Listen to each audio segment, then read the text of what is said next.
It is what it is. Back.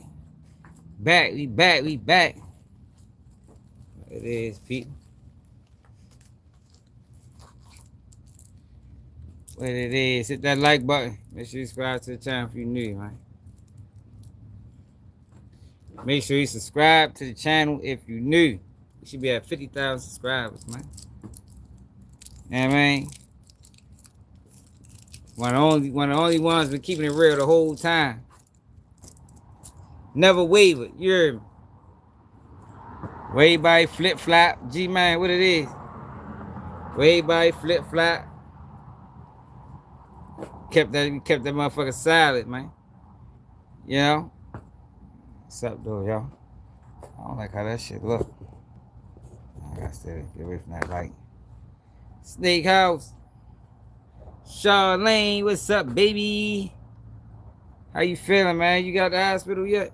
Now we ready to go break Charlene out the hospital, man. Where you at, man? Dwayne, what it do? Where we at, Charlene? We coming, man. The whole gang. Me, G-Man, Snake House, Dwayne, Davon, Alvin. Yeah, we on our way, man. And everybody else. Straight up, man. We need Charlene out the hospital, man. Get back on that road, man. Get back to that paper. Yeah.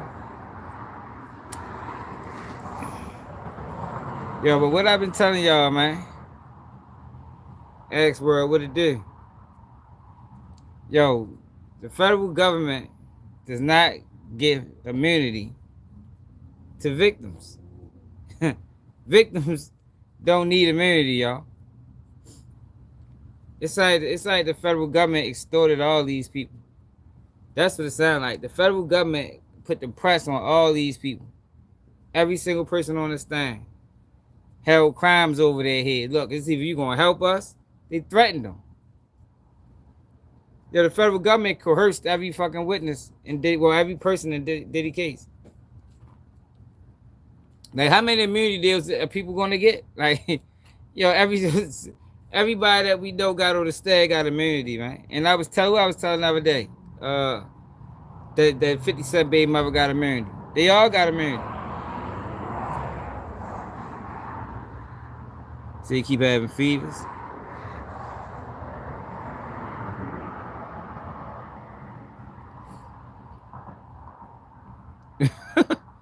Exactly, yeah, man. Let them figure that out. Yeah, do show how bad they want them. That's exactly what it shows. It shows what I've been always saying. This prosecution is predatory. It's predatory. It's a predatory prosecution, man. That's what it is. Whenever you want somebody so bad that you just willing to give everybody immunity, that shows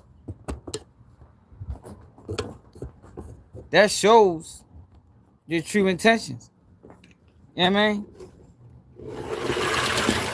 So yo, Sean G did a live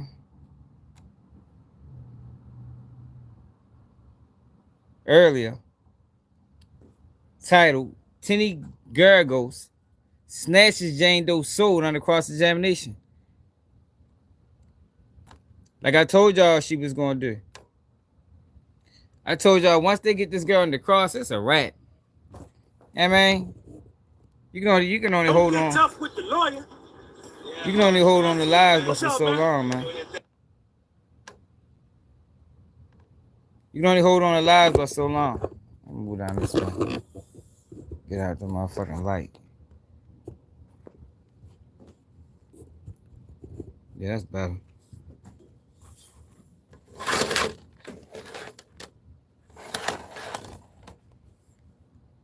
Now, can y'all hear this? At the end, in the house. Get all the perks with a PF Black Card for $1 down and $24.99 a month. Good nights. On a mission to help kids stay dry through the night. Never stop dreaming. Where real at? Right there, I see you. I see you. I'm gonna give me a cup of coffee with that $1.99. I told real this girl had immunity. Leonard, what up? Thank you for the $2. He thought I just was talking. Antoine Thrava. It don't mean if I don't acknowledge you. Sometimes the live chat be going so fast I can't see who giving a super chat. But I'm still Hollywood T. What up? Now, at the end,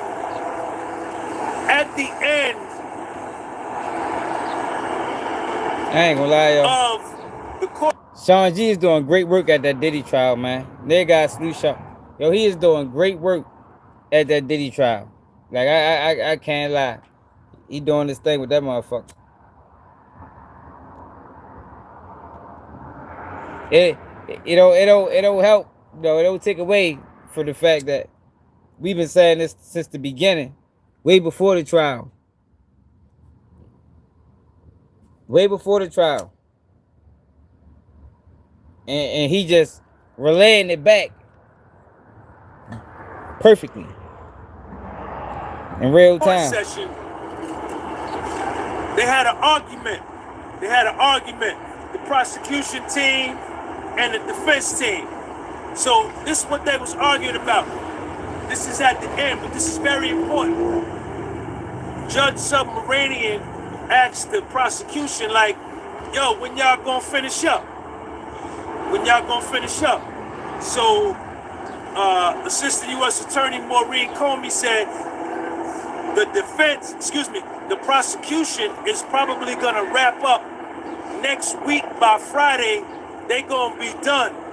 And maybe they may not call some of their witnesses, and if that's the case, they're gonna wrap up sooner, maybe Wednesday. You know why? Why are they willing to abandon some of their witnesses when they getting spanked? Yo, they trying to abandon their witnesses, y'all, because every time a new witness come up, the case get weaker and weaker and weaker and weaker.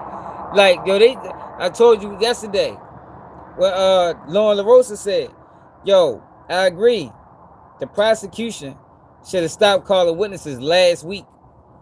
Last week was the week I was saying Diddy need to take the stand.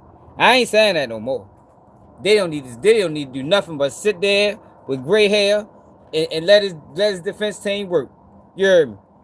So now they talking about they might abandon some of their witnesses. Yeah, that's how he be, yo. He telling they might abandon some of their witnesses. Why would you do that? In the case where you're not even winning. Getting spanked. To be exact. Hold on. Fuck this shit moving for?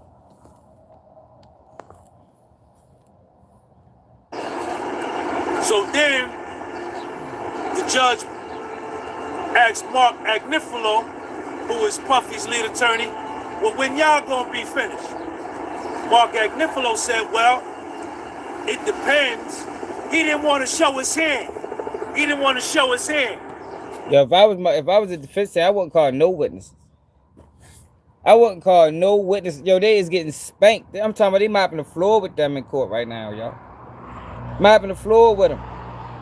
Every witness lied. Y'all know in the jury instructions it says verbatim, it's either you believe all or nothing. That's in the jury instructions. I know it's in state. I'm sure it's. Well, we never know what the feds, but it's either you believe all or nothing.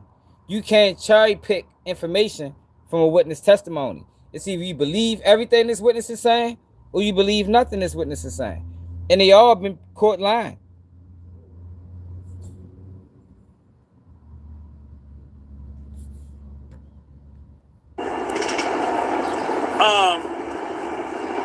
He said it depends on what the not no more. does. I remember I said that before anybody was saying that they didn't need to take the stand. But I don't think so no more. I don't think they need to take the stand no more.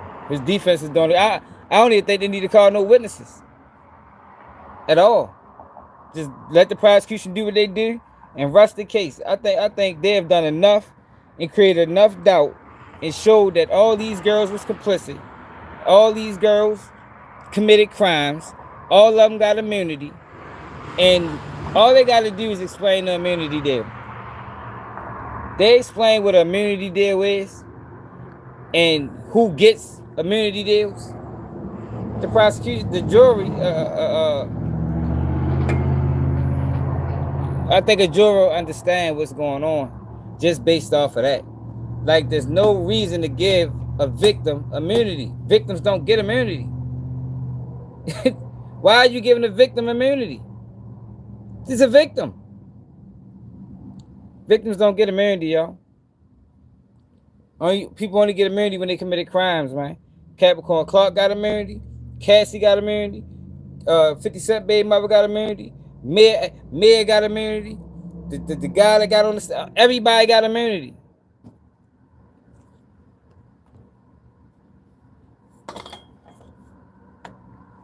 Exclude particular Yeah, witnesses. that's all they need to do, y'all. You know, closing arguments, nail that shit home. rather than later too. End that now, shit. After Jane Doe get off the stand tomorrow, they're gonna call the Spanish dude, Lopez, and some other person. But that's because immunity. Let me show y'all.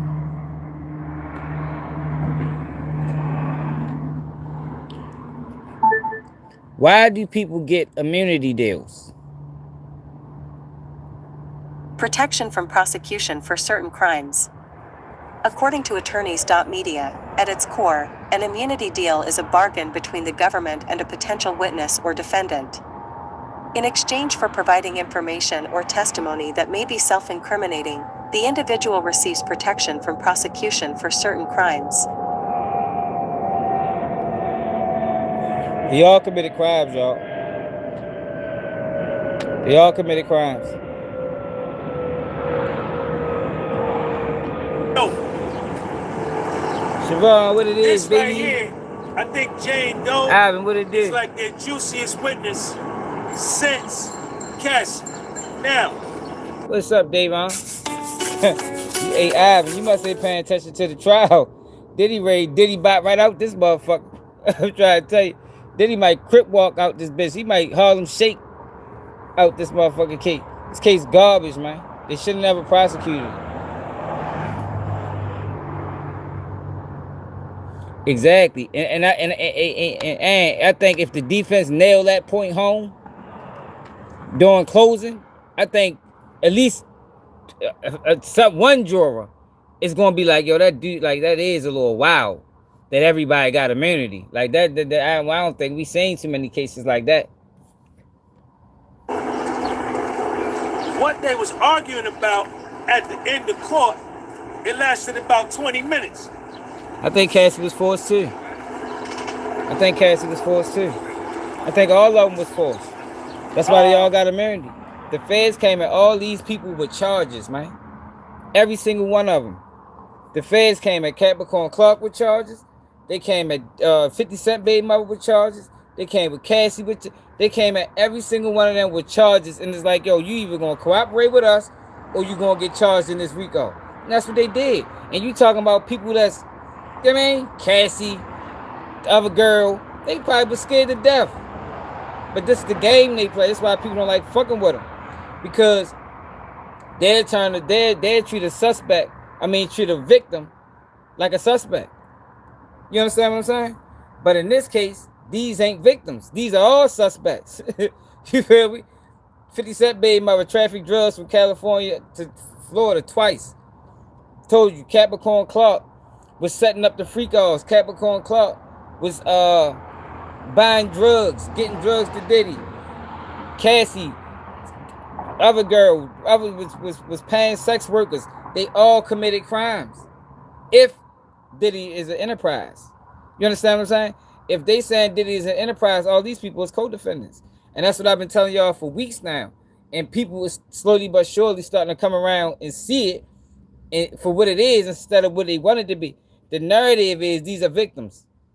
But y'all just heard victims don't get immunity. Victims don't get immunity, man.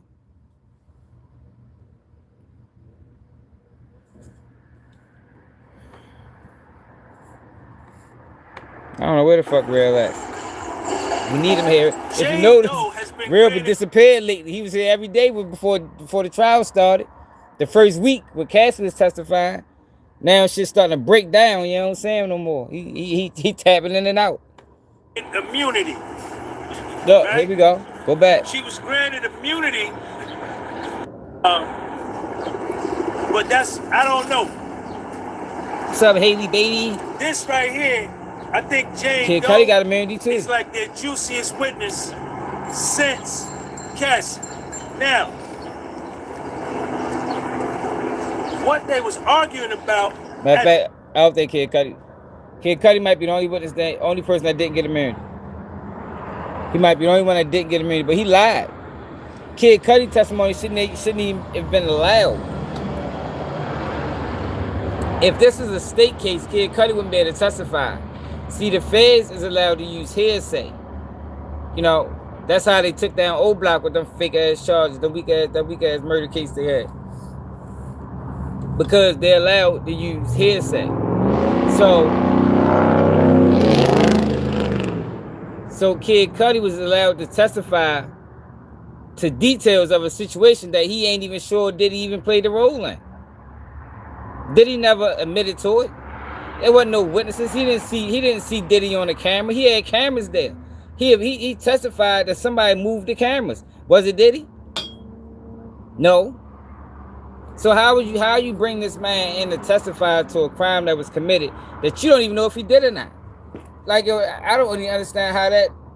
I guarantee at the end of this trial, before it's all said and done, they're gonna revisit that because they try to get Kid Cudi testimony struck out the court. I guarantee they revisit that before this case is over, and the judge need to do the right thing because there's no reason he should have been able to testify to shit he don't know nothing about. There's no facts. There's no proof that Diddy did that. There's no proof. I think it was a female fingerprint on the bottle. I think a girl might have did it. He was fucking with Cassie. He might have had a girlfriend at the time. She might have found out. So ain't some shit a female would do. In the court, it lasted about 20 minutes. Yeah, you can use hearsay. In the feds, you can use hearsay. In the feds, you can entrap people. Like, yo, that's why their conviction rate is so high, because it's dirty. It's a dirty, dirty system. Way dirtier than the state. That's what we was talking about last night. It's a dirty system. Look what they did to R. Kelly, yo. That shit they did to R. Kelly was horrible. I ain't had no clue that's what they did to R. Kelly, man. I don't even see enough people talking about that shit. For real.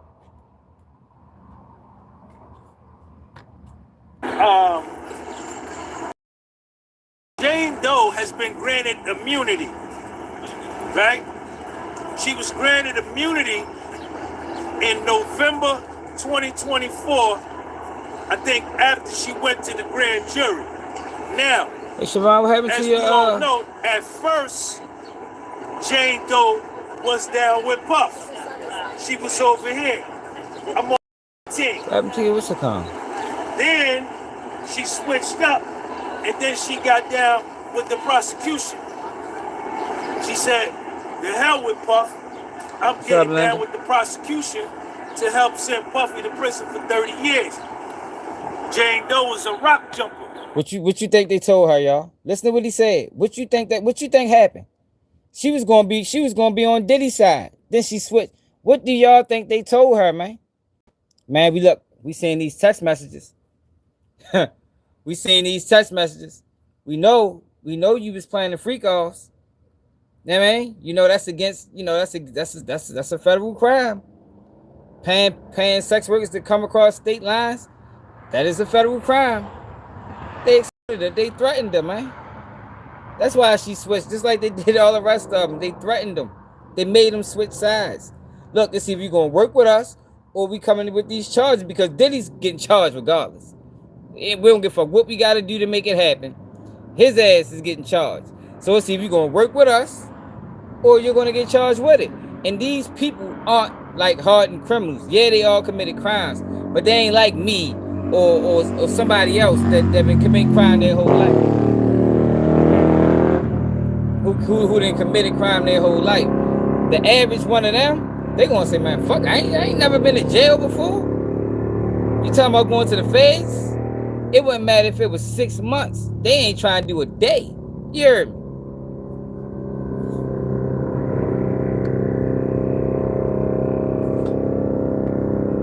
Over here, I'm on Puffy team. Then she switched up, and then she got down with the prosecution. She said, "The hell with Puff.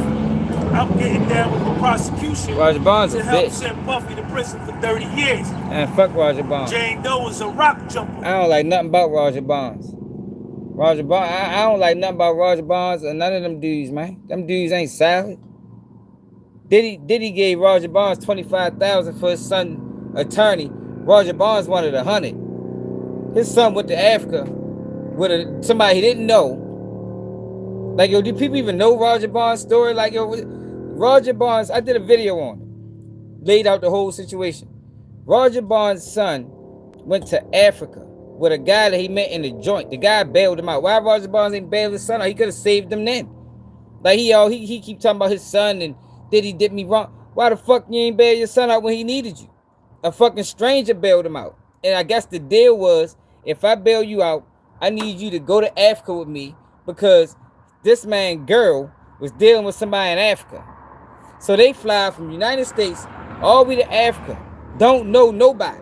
They walking around the mall asking for this dude with this dude picture. Other people seen it, contacted the dude, called him to meet them. They meet up with dude, kills him in Africa. Then thought that they was gonna get on the plane after they killed y'all and fly back to the United States. Man, they got locked up like this because the dude that met with him told his family that everybody knew. You in the town asking for a dude that y'all don't know. He told his family, I'm ready to go meet up with these dudes. Then they found out that they brought a gun. Man, Roger Bonds a dumbass. If that was my son, he'd be left for dead. The fuck? Yo, if my son did some dumb ass shit like that, he would be left for dead. You better not call me, man. You mean to tell me, son? You mean to tell me you met somebody in jail and they talked you to go to Africa to help them look for their girlfriend that's messing with another guy and you went? And you ain't just go. You went there and you committed a crime in Africa? Man, you better not call me. We figure that shit out. So Diddy gave Roger Bonds $25,000. Roger Bonds wanted another $100,000 because he thought that Diddy should have helped him more. Man, Roger Bonds a bozo. He need to be ashamed of himself. He trying to blame Diddy because he ain't taking accountability for his own motherfucking actions. Yo, hey, Jay, that's what he did, man. That boy with the Africa killed somebody, man. She a rock jumper. So what's up, Benji? She was granted immunity, and what was brought out, I did a video on it on my channel. When these witnesses are granted immunity by the prosecution, right? And they're told it took them 7 years to convict the boys. Because the guy who was chasing his girlfriend down, or the girl he thought was his girlfriend down, he tried to escape. He tried to plead insanity. It took him. They just got convicted last year, or the year before last. They gave him 30 years. His son got 30 years in Africa. That you only could keep your immunity if you tell the truth. And who gets to decide? Who is the judge? Who is the determining person that determines whether a witness's testimony is perjury or not? Is with the prosecution, who is the one giving these witnesses immunity. So it's up to the, you know what I'm saying? What is that? What is that? What is that? Right? Because we already saw hit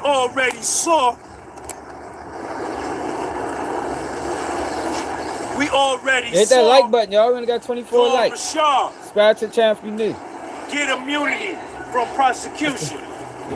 Right? This the real. If you want the real on Diddy, and you found this channel for the first time, stick around, because we've been telling the truth since the beginning. Since the beginning. tell 13 lies on the witness stand. We already saw Capricorn Clark get immunity and tell 3 lies on the witness stand. Hey Sean, that's how I feel. I think Roger Bonds didn't accept accountability. I think Roger Bonds did some prison time. He missed out in the son life. He links up with Diddy. Roger Bonds ain't taking accountability. You can't be bad at nobody but yourself for that, bro. And this is what he said. He said this is his beef with Diddy. Like, how you gonna be mad at Diddy for that? The man gave you 25,000. I wouldn't have gave him shit. What the fuck you mean? What you talking about? Yo, if that was my son, I wouldn't have gave him nothing, man. Yo, you went to Africa to kill somebody with somebody that you didn't even know? That is a direct reflection of my parenting. I did a horrible job. And if you was a motherfucking a real parent, you can be comfortable. See, I could be comfortable. If my son was to do that, I could be comfortable with leaving him on my own because I know I taught my son better than that. You understand what I'm saying? I taught him better than that. So if you did some dumbass shit like that, then yo, I don't know what the fuck to tell you, shorty. Like, you better figure that shit out. Fucking car, I ain't got nothing for you because what the fuck? I didn't fucking put 20 years of my life into trying to breathe life into you, and you do some old dumbass shit like that. Nigga went to Africa. Like, how long is that flight? Like, you had a whole flight to think about this shit. You feel me? You had the time and the joy.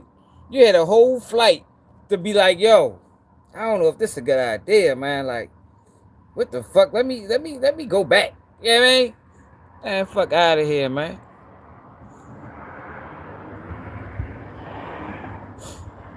Man. Hey, for real, man. What's up, man? What's up, man? Ever do no dumb ass shit like that, man? He gonna learn. That's gonna be a serious learning lesson for him. Already saw Mia meet with who is that right there? Hollywood T. It's on my page, Hollywood Jay. T. The whole story.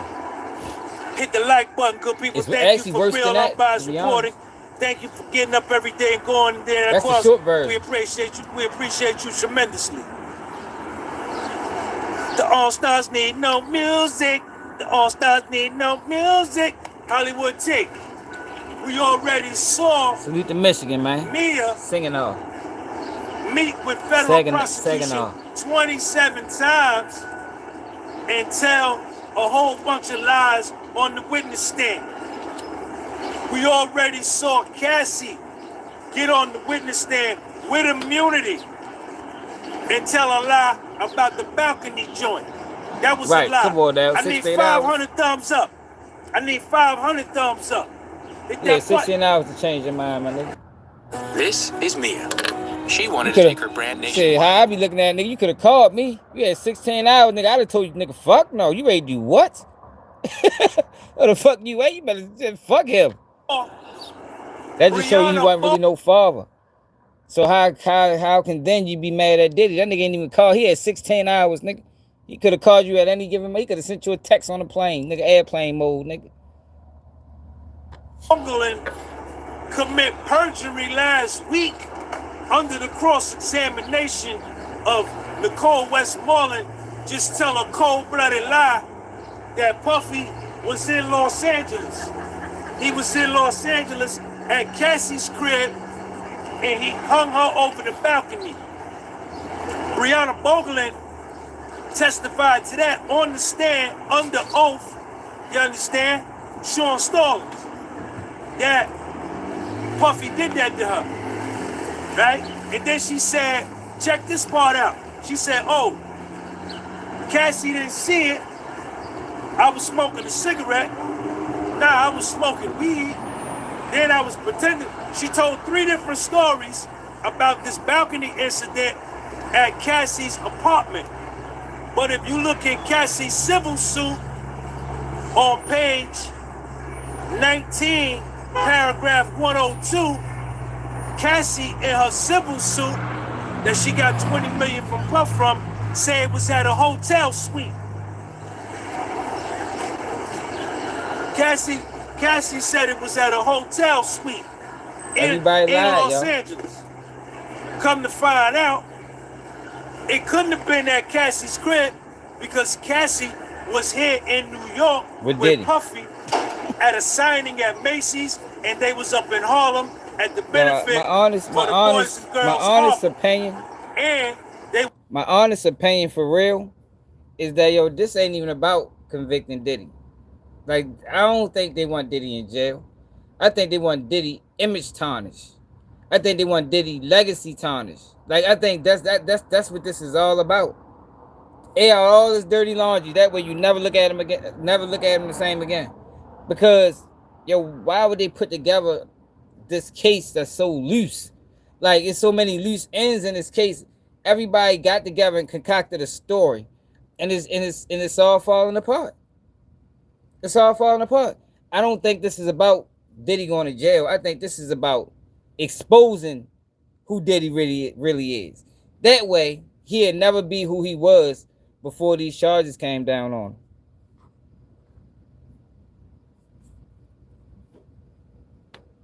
It was ordering room service. Man, make sure y'all tap in the Raw Dope Podcast, man. And all y'all in my comment section saying, yeah, I think so Sean, too, Jay. How you know that wasn't somebody else in the hotel room ordering room service? Because the night before, on September 25th, Puffy was in Newark. Diddy crossed the line. Business wise,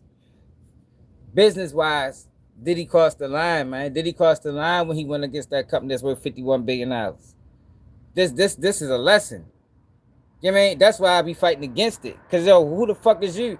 You understand? Like, yo, you mean to tell me in the business world, if you do me wrong, I can't fight back? Cause that's what this is. Diddy got done wrong, tried to fight back, and they said ain't no fighting back. Fuck you, man. We gonna punish you for this, and that's what they did. You talking about a company that's worth $51 billion, man? That's what this is about. This ain't about no fucking victims and sex trafficking, and it ain't about none of that.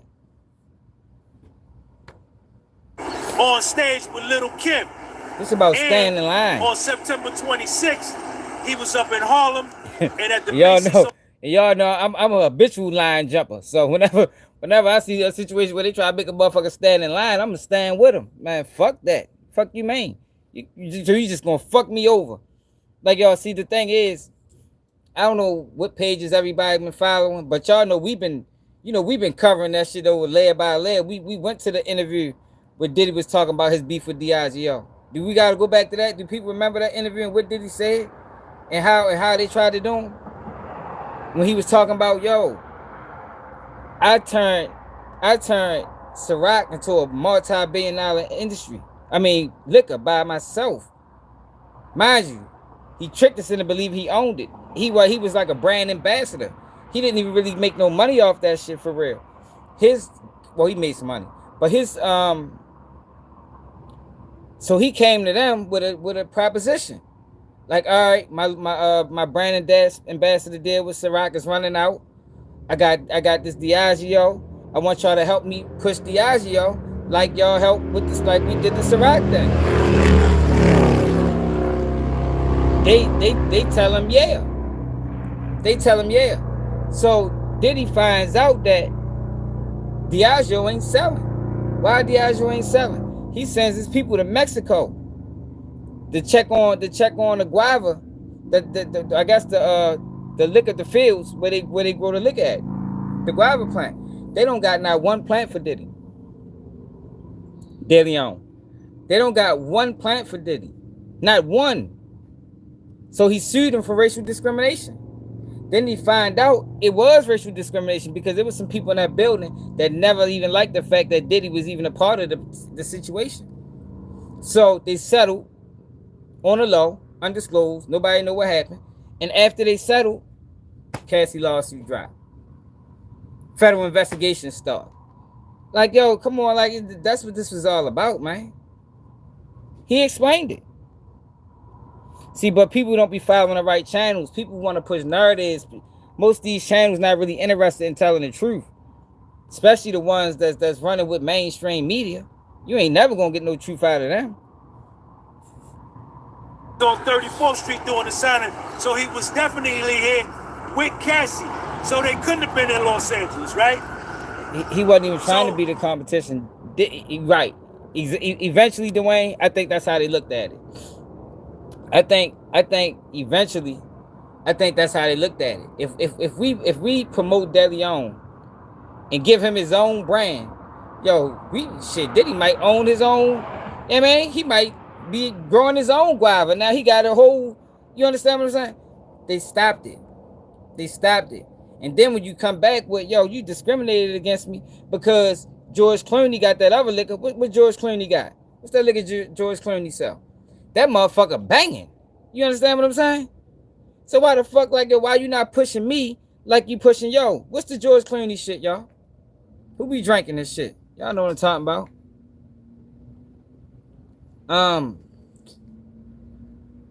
Damn. Because y'all remember we looked into this company. Man, they own Ciroc. They own Don Julio. They own motherfucking Jack Daniels. They like, yo, this is a huge company, man. Casamigos. Diddy wanted to be promoted like Casamigos was promoted. And no, they didn't do that.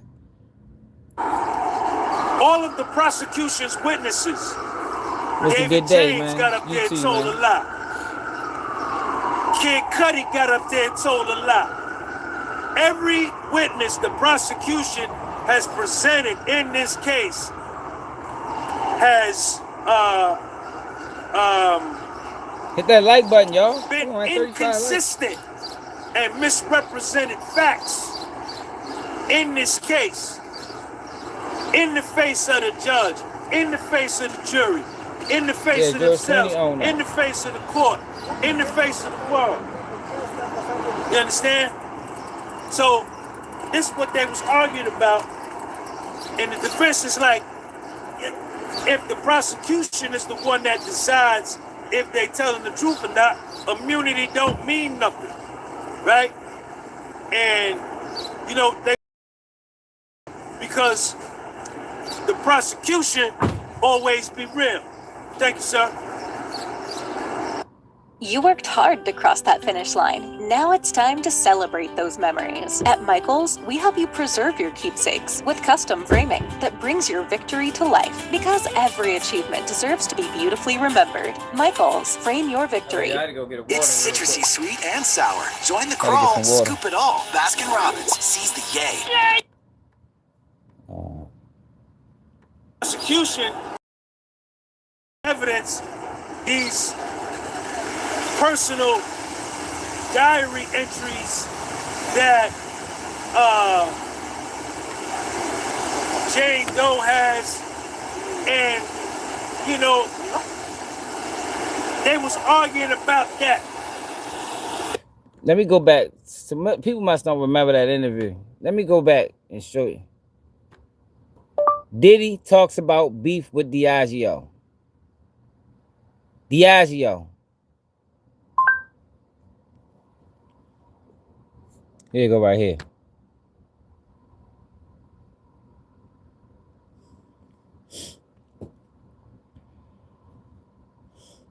So I wanna Diageo situation, right? So I want to talk about the relationship with Diageo. So this lawsuit that you brought against them, right?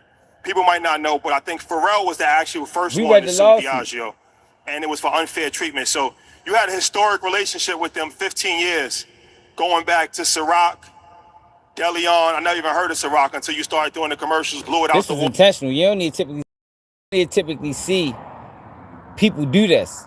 Diddy knew this was coming. This was intentional, man. Or then you had DeLeon, and everything looked like it was on the up and up, owned by a black man and all that. So a lot of people was confused when the lawsuit came about. You shared some information with us when we came to your house that we wasn't aware of. So can you really talk about that? Because I think it's a very interesting. Yo, you should not want Diddy to go to prison for this. If this was a domestic violence case, Diddy deserves some jail. Yo, but you should not be wanting Diddy to go to prison for being a fucking freak. You don't want the federal government dictating what you can do in your bedroom between consenting adults. Trying to tell y'all, man. Y'all better get on board. Definitely. The situation's in the courts now, so I'm gonna share with y'all what I can. This is all public record. Yeah, but basically, I was called. Pharrell ain't sued them for motherfucking Diddy sued them up for motherfucking bands. Pharrell ain't suing for that. That can kill it. That can kill a company. Racial discrimination can kill a company. To have a meeting with Diageo, and they knew that I was kind of killing things in the culture. Diddy didn't tamper with no witnesses. See, yo, Kim, yo, you gotta subscribe. You following the wrong channels. Yo, when Diddy was reaching out to 50 baby mother at the Cassie lawsuit, she wasn't a witness yet. The federal government didn't talk to her yet.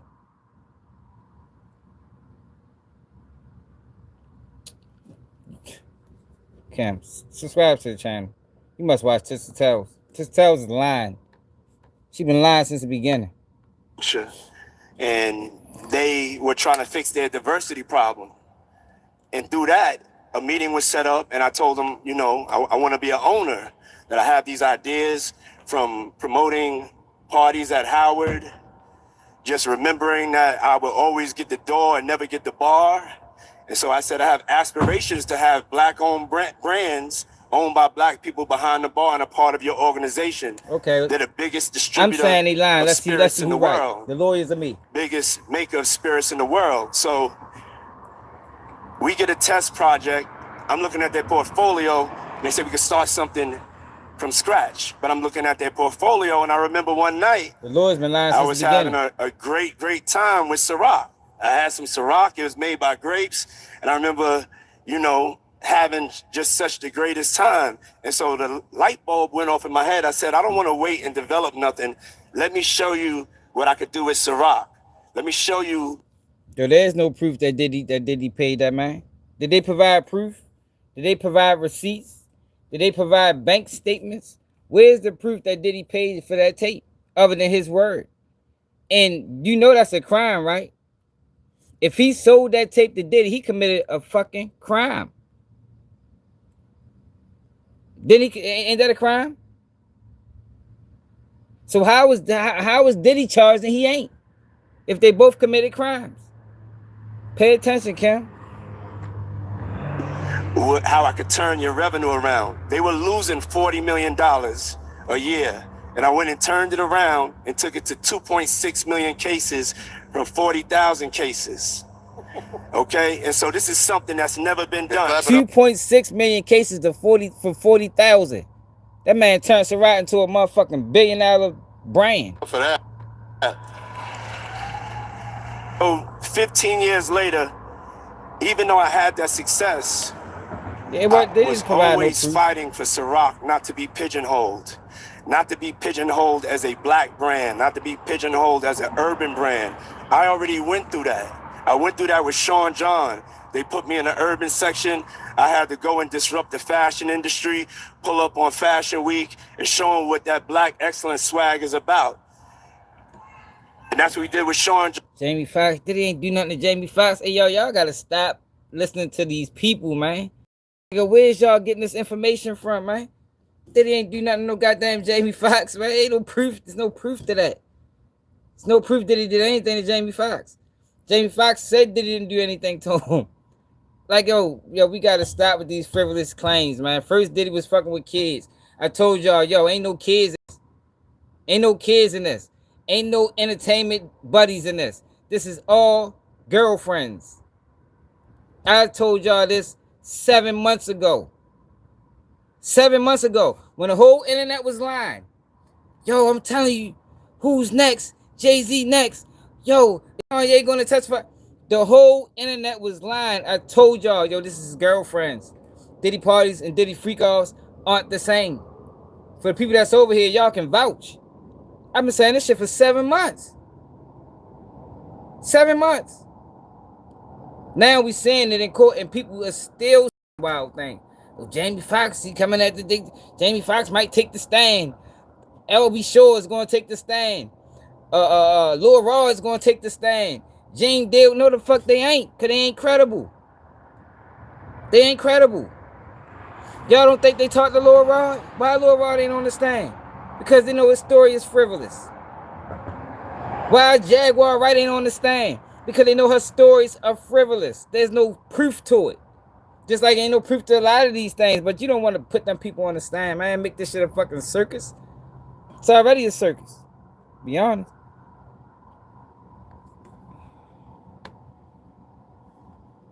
John. And so with Ciroc, it was the same thing. Get into the spirits industry. No matter what industry I went into, I always came up against this ceiling that they just Diddy wanted parties to keep me and Diddy freak offs aren't the same, y'all. They're not the same. Diddy wasn't freaking off with the industry. Y'all not looking at the trial? Diddy freaked off with his girlfriends behind closed doors. This was some shit that he did that the industry wasn't a part of.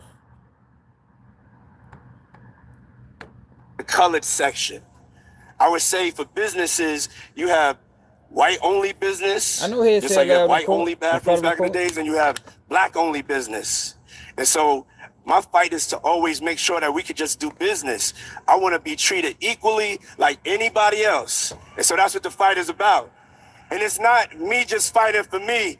I'm fighting for us. Because whatever bar I set, y'all have to come behind me on that bar, and I want to make sure that it's right. So that's what the fight is about, simply put. And the last things, to make it clear, was with Deleon. I still own Deleon, okay? So with Deleon, I sent my people. Before you tell the story about that, just talk about the process of getting Deleon, right? Because it was to prove yourself with Ciroc. And so now there's an opportunity to create something else. With a lot of, first of all, corporate America is made and built for white men. So when you're going into corporate America, usually your entryway is to help them with their diversity problem. But at the end of the day, you want to be able to open up doors. Sometimes you got to take that opportunity and get in. And so that's what I did with Ciroc. I'm not giving my opinion. I know hearsay is allowed in federal court. It ain't allowed in state court. But it's still hearsay. You know, it's still word of mouth. It's not strong evidence. It's not it's something in court, Cam, they call concrete evidence. Know what concrete evidence is? Video footage, like the Cassie, like when he beat up Cassie. You know, hotel receipts, like they shown that Diddy was in New York, and there's no way he could have held this girl over a motherfucking bridge or over a balcony. You need concrete evidence. Yeah, hearsay is allowed, but it's going to be hard to convict a person based off of all hearsay and very few concrete evidence. Only concrete evidence we got is the fact that Diddy beat up Cassie in the hotel, which is really totally irrelevant to the case because Cassie loved the freak offs. She planned them. She enjoyed them. I don't work for nobody. Everything in my portfolio I own. So you guys have to know my ultimate dream is a tequila. It's not about Diddy. But I was bigger like, than Diddy, I really love tequila. And this was before the whole tequila craze. So it's like you make a deal. You make a deal like, I'm going to advance this for you so then we can be good partners and you can give me what I want, which is my opportunity for me to own my brand and to be able to build generational wealth for my kids and my people. And I just need the same 24 hours as y'all giving everybody else in your portfolio. And I couldn't get that. I had to send my people down to Mexico. And this is just to tell you what the fight is about. They went down to Mexico. And when they got down there, they found out that there was 0 agave planted for Deleon. So there was no plan for us to be successful. There was no equal treatment. The other brands, they had agave planted. They had no agave planted for me. And sometimes you have to go check even your partners to see what's So after he done built up this brand, he made a deal with these people. I'm going to build up this brand, but once I build it up, let me get my own company. Let me get my own thing. All right, yeah, we got you, Sean. We got you, Diddy. And this is what they did to him. This is what they did to him. So he sued them. After he sued them, they came down with federal charges, man. This is what happened, yo. This is what the case is about. It ain't about sex trafficking. really going on. And so when I saw that, I was like, nah, I'm gonna fight because it's bigger than me. It's about not just me, it's about we, it's about all of us. So I chose my purpose over profit. And that's the whole DeLeon situation. Yeah, you brought up distribution. Yeah, clap it up for that. You brought up distribution, and you come from the music world, and so distribution is a... Hold on, I need to say this. I need y'all to still support DeLeon. You know, we gonna win this. Believe that. Still support DeLeon, y'all. Still owned by black. It's owned. He don't own DeLeon no more. When they signed the deal, he got no dealing with that company no more. By a black man. By a black man. Owned by a black man. You come from the music world where distribution means one thing. For some of the audience who may not be familiar, I'm sure they can consume spirits, but they don't really know what it means to have distribution inside of that space. What does that look like when you're building a brand like DeLeon and Ciroc? Yeah, supply and distribution is everything. Whether you came from the streets, we all know that. We learned that at a very young age. And so no matter how I market a product, if they just keep me in black neighborhoods through the distribution, I can never grow. I can never be as great as I could be or as great as we can be. You know what I'm saying? I had to go from me to we. And so when I started really looking at every decision I was making, I was like, that this is something that I have to change. I can't just come and get this check and not be changing the way the ecosystem is. So if you want to have a successful brand, you have to have, number one is you have to have the supply to meet the demand, and then you have to have the distribution. Might be a George. And so if people control your supply and control your distribution, they control your future. And so that's what I'm fighting for right now. You hear that? That's what this thing is all about. That's what it's all about. Oh, it's almost time for me to get off. What my phone on? 1%. That's what this all about.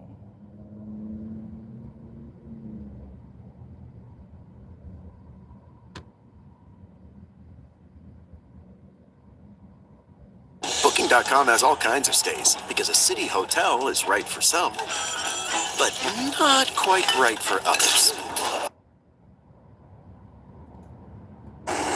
That's what went down. Hey, Sean, I appreciate you. So, the judge said he's going to look at it tonight and he's going to rule on it in the morning.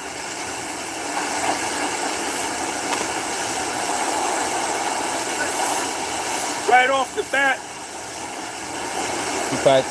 Tenny Garagos, what I've been hearing is that most of the people were expecting Tenny Garagos to have... Y'all is crazy, y'all. Did y'all know Cassie had sex with Diddy? With her husband on the phone?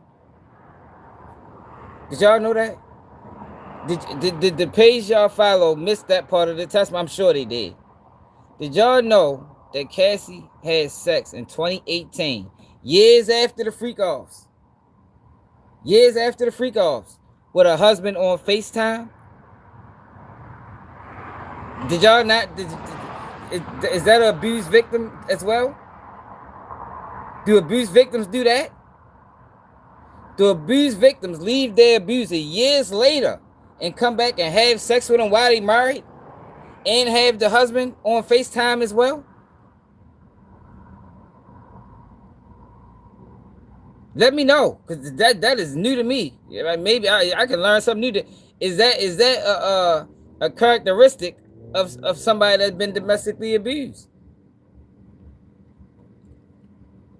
Or sex trafficked? No, because she definitely was domestically abused. But sex trafficked.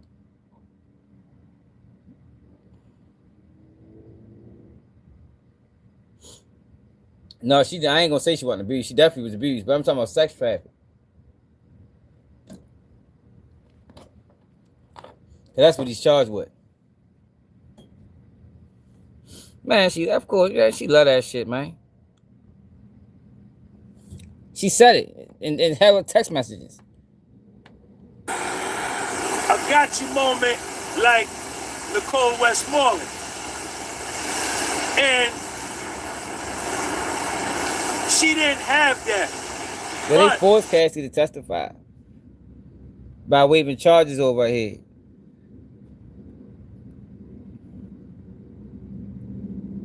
They forced her to testify by waiving charges over her head. Cassie committed every crime Diddy committed.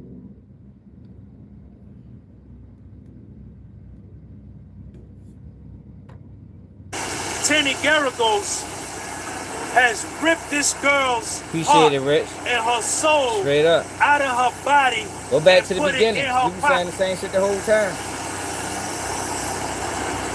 Tenny Garagos has destroyed Jane Doe. Earlier. Know what? Kim, know what these people did? So their soul. Earlier today, I was talking about, it is a market. It's a market for soul selling. If you're willing to sell your soul, it's going to be a buyer. But you ain't a victim. Cassie sold her soul. 50 Cent baby mother sold her soul. Diddy brought it. Who's worse? Who's worse? The person.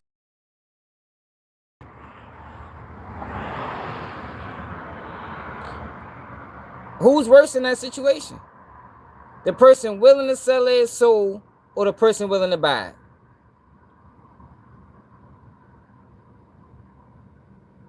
Let me know. That's what these people did. They sold their soul, they sold their morals, they sold their principle, they sold their integrity, they sold their dignity, they sold their honor, they sold their respect for stardom. To be in the limelight. You're not a victim. You can't. How can you then claim victim when you did this? You wanted this. You just ain't know this. You just didn't know all the other things came with it. But in a nutshell, this is what you wanted. You wanted to fly private. You wanted to go to islands. You wanted your bills paid. This is what you wanted. You just didn't know this is what came with it.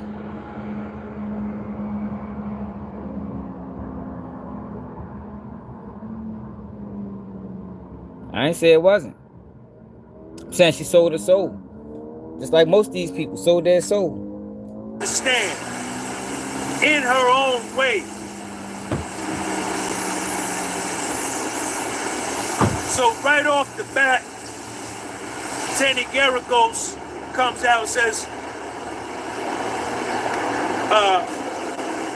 good morning, Jane.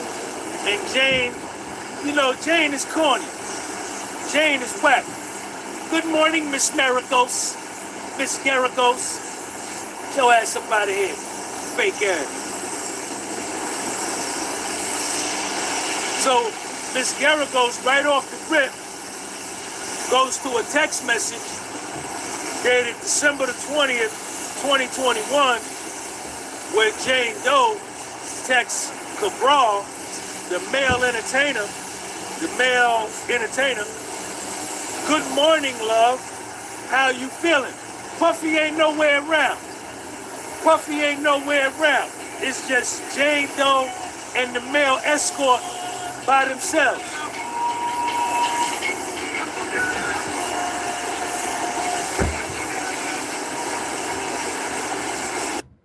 Zero harsh ingredients, zero cleaning compromise. That's the Huggies Skin Essentials wipe.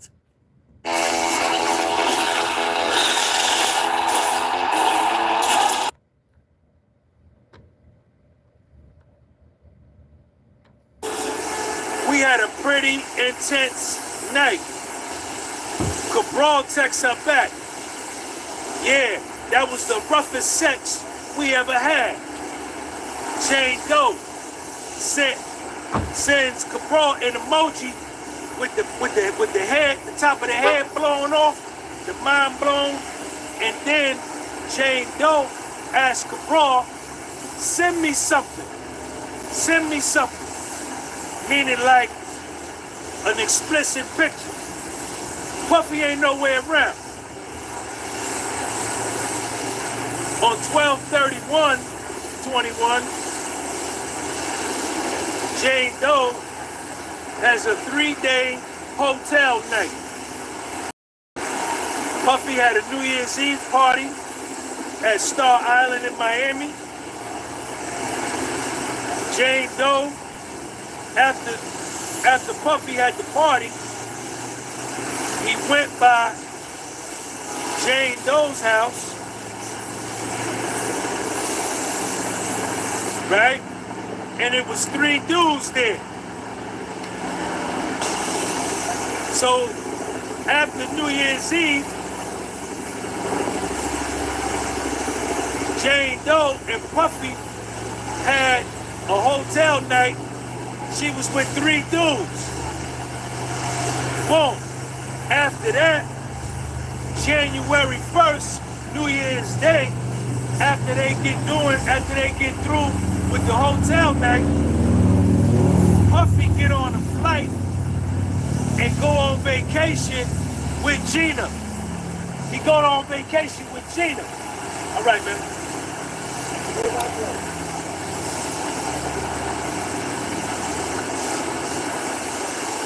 Jane Doe find out that, yo, I just did this hotel. Hey, Kim, I don't think anybody can refute.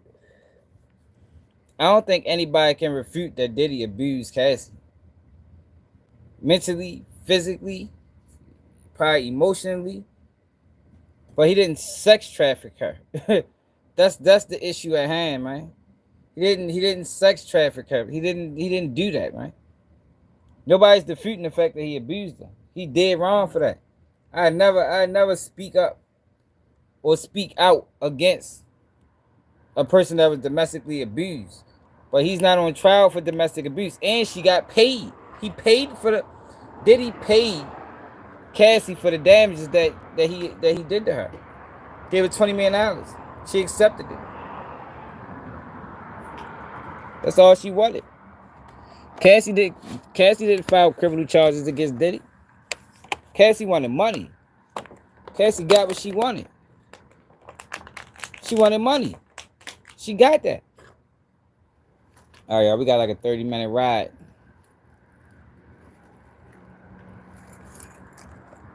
She got what she wanted. Cassie wanted money. And that's what she got. Money.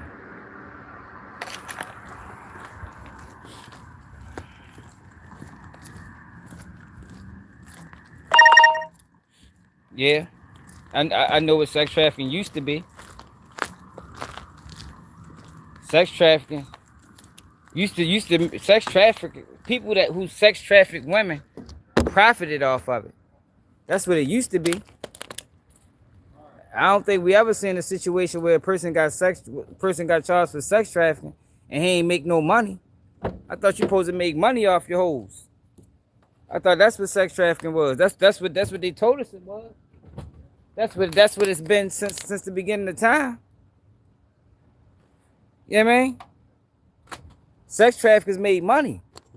I don't think we ever seen a case where a person got charged with sex trafficking for spending money. Diddy spent money. That nigga ain't make $1. Diddy might be the only person ever in the world that spent over $1 million and got charged for trafficking women. That man spent millions of dollars fulfilling his fantasies, and they charged that man with sex trafficking.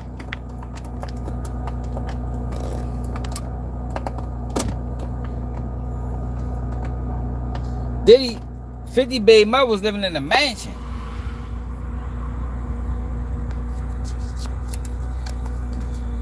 But that ain't been the law though. You know what I mean? That wasn't the law. That wasn't what sex trafficking. That's not what we told for years. Sex traffickers spent money. They sold women into prostitution. They had pimps. They went out, they had sex for money, and they got paid for it. And they didn't even reap the benefits. They paid the pimps. That's what sex trafficking used to be. I don't know what the federal government is trying to do now, and y'all letting them do it. So basically, Kim, let me explain it to you this way.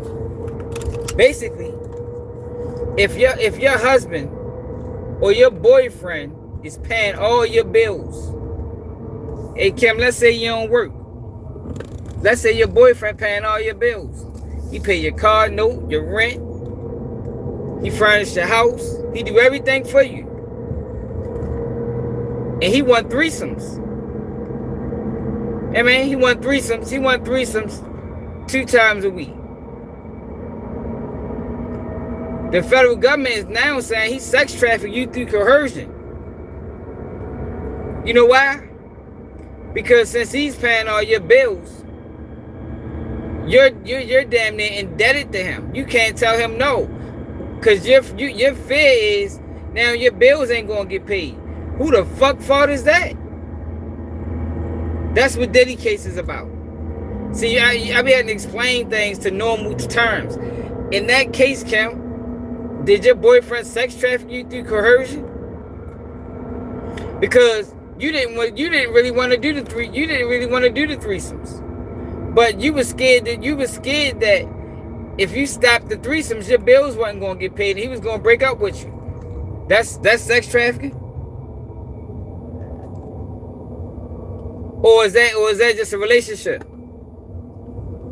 that you could have left at any moment? Yo, we gotta keep it real, man. We keep it real. Just keep it G-New. We ain't with the dumb shit.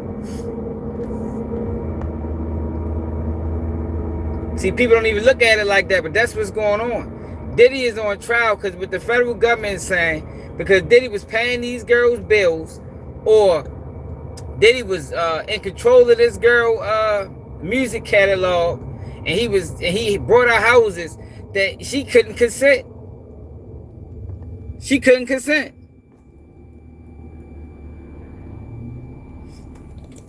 What you mean? What if your boyfriend flew girls out? What you talking about?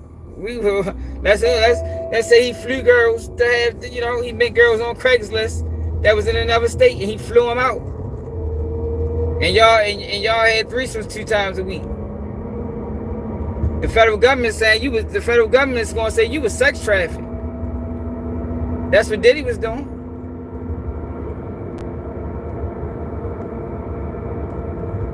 No, see?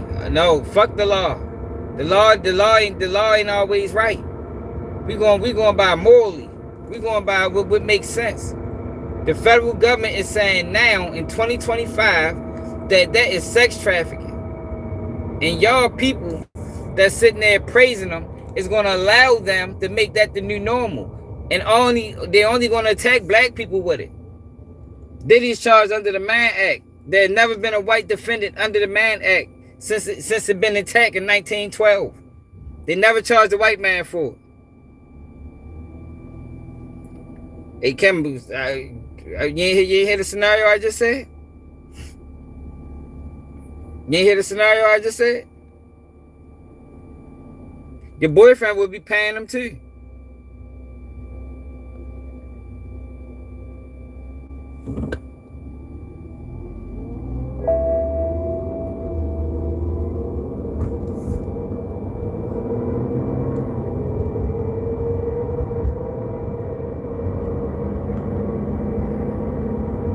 Come on, man. Sometimes you gotta break it down in layman terms to see what's really going on, because the media is manipulating the public.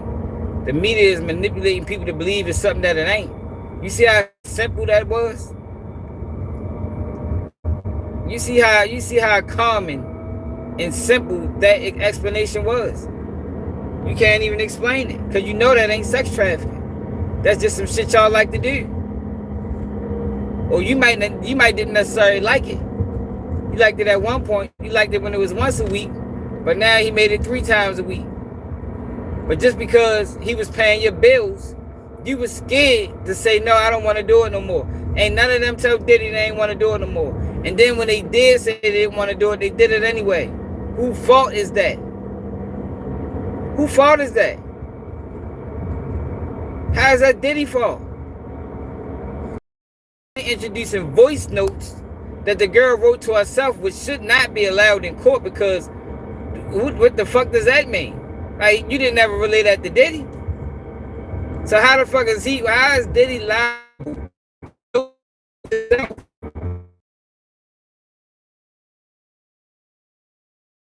Extorted. If you want to be honest, Cassie extorted Diddy. Why she ain't on trial for extortion? Cassie told Diddy that, yo, you better give me $20 million. I'm putting out a book. That's extortion by any standard. You give me $20 million, I'm writing a tell-all book. Is that not extortion? Is that not the definition? Is that not the gold standard of extortion? Cassie sat there and said, Diddy has showed me these tapes. I hated the tapes. They made me feel dirty. But then find out Cassie had 9 tapes. She the one who took them. Who holds on to things that makes them feel manipulated and disgusted, and who holds on to that? That was leverage. Like, come on, y'all. We gotta keep it real, man. Diddy hold on to tapes as leverage. Cassie hold on to tapes as evidence. No, it was leverage when Cassie had them too. Ain't no difference. Who got bigger incentive to release the tapes, Diddy or Cassie?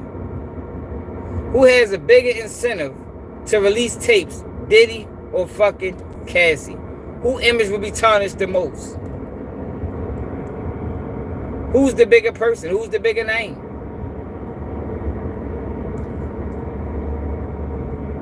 Come on, y'all. Gotta keep it real, man. I'm glad some new people here so y'all can get the truth instead of listening to all that other shit them other people talking about. They ain't telling no truth over there.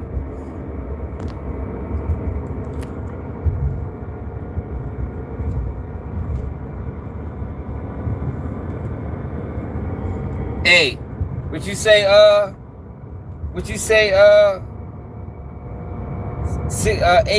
$869? So what that tell you?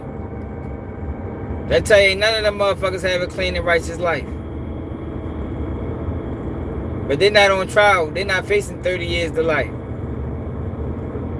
They being portrayed to the world as victims and not suspects who committed crimes, who was full participants in everything that Diddy had going on. They all brought drugs. They all took drugs.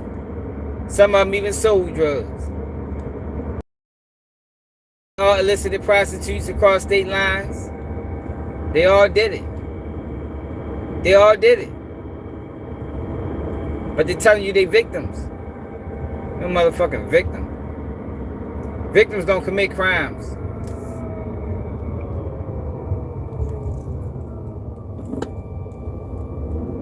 Victims don't commit crimes. They're victims of crimes. These are co-conspirators, if anything.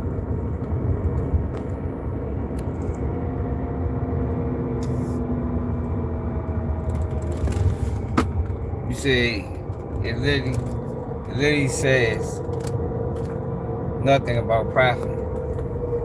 What you talking about, sex trafficking? I mean, but regardless of what it say, that's who's been getting charged. Pimps get charged with sex trafficking, so Diddy was a pimp. I think Diddy was a porn producer. I think Diddy was like West Coast Productions. I think Diddy had a porn habit, and he used his money to bring porn to him.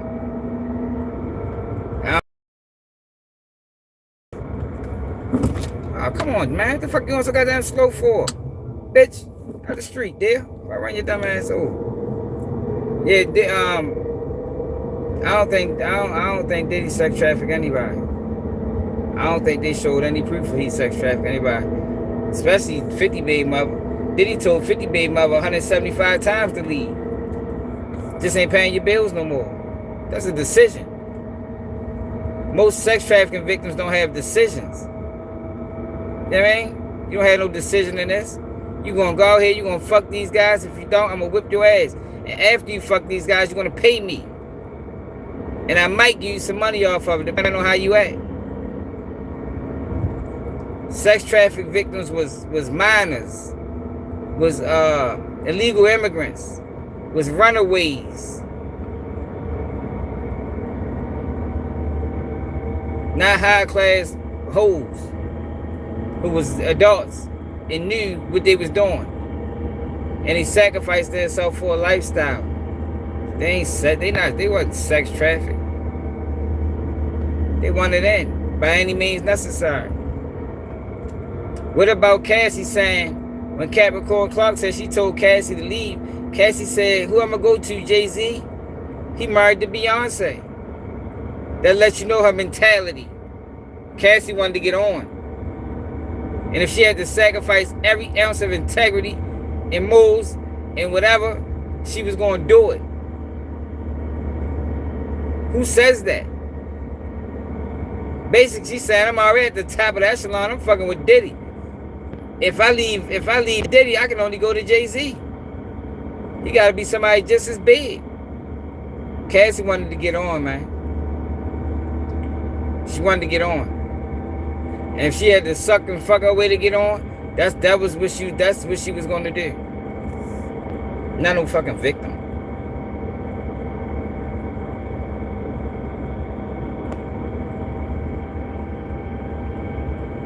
It is disgusting. Diddy a nasty motherfucker. A nasty ass nigga, I ain't gonna lie. I think Diddy one of the nastiest. But what about the Abercrombie and Fitch dude? What happens? Like, y'all know this. Y'all know he was deemed not competent to stand trial. Can't forget about him. People don't even know what he did. The YouTuber that covered Diddy covered Abercrombie and Fitch. The guy that the former CEO, and all the disgusting things he did to men. Straight man. That man made an itinerary. Recruited models under false pretenses, told them they was gonna give him opportunity to model for Abercrombie and Fitch. Whole time they was giving drugs, enemas, Viagra. Come on, man. Y'all are tripping. Gave him a $10 million bond. Diddy tried to give him 50 and they told him no. This guy got 15 victims. At least. They gave him a $10 million bond and said he was not competent to stand trial. He's going to go to treatment for 6 months. Man, come on, man. Don't talk that shit to me, man. That man, they said that man gonna get treatment for 6 months. Do we gotta go back to the lawsuit when I get in the house and read it again for the people that don't know? Who not familiar with the Abercrombie and Fitch guy? Do we gotta go back to the lawsuit? Let me know. Cause I read it when I get in the house. I'll be in the house 25 minutes.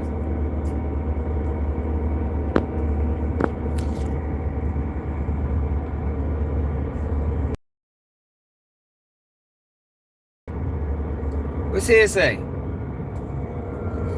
Ain't nothing I'm saying hearsay. I got the paperwork to prove it.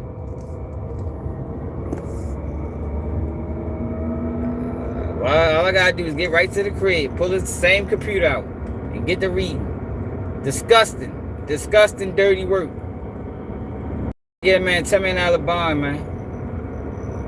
Why Diddy couldn't get out with 50? They just told Dirk. Dirk tried to get out with 4. They told Dirk, you're going to have to spend all your money. Give away all your intellectual properties to get bond. But Diddy tried to get y'all 50. And y'all ain't give him bond. Did he have to give up all his money too?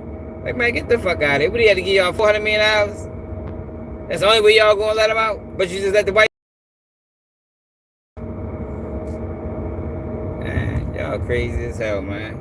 I don't know what pages y'all be filing, but y'all gotta be new here. Because if y'all was following my page from the beginning, y'all would have seen this coming. If y'all was following KBG News from the beginning, y'all would have seen this coming. Y'all wouldn't have been sitting back looking for something that don't exist. Because we've been on this since the beginning. Y'all would have seen the breakdown of the trial coming. Y'all would have seen the lies. Y'all would have seen the coercion of the witnesses / suspects / victims. Whatever the fuck they decide to characterize them as. But y'all would have knew that, yo, it ain't no celebrities in this case. Yeah, man. What's the dude name? Farnsworth. Farnsworth ain't testifying. Justin Bieber ain't getting on no stand. Usher ain't testifying. Y'all knew all that shit was lies and rumors. That was set in place by Jane Dale, another bozo. Jaguar Wright is motherfucking got mental health problems. Can't believe nothing them people say, man. They chasing clout. They not truth tellers. They trying to put on a show. I don't trust no person that hung with Diddy on any level, got money with Diddy on any level, then falls out with Diddy and decide to expose him. I don't trust them people. I don't respect them people in real life. The fuck I'm gonna respect them on the internet for? Them people don't deserve respect. They're the worst people. Because when you was hanging around Diddy, everything was love. You enjoyed it. Now y'all fell out. Now Diddy the devil. Now Diddy evil. So what, he just got evil? When y'all stopped fucking with each other? Like, how do you know about this evilness in Diddy if you wasn't doing it while you was around? What did you do to stop it? Man, get the fuck out of here, man. Y'all better get real.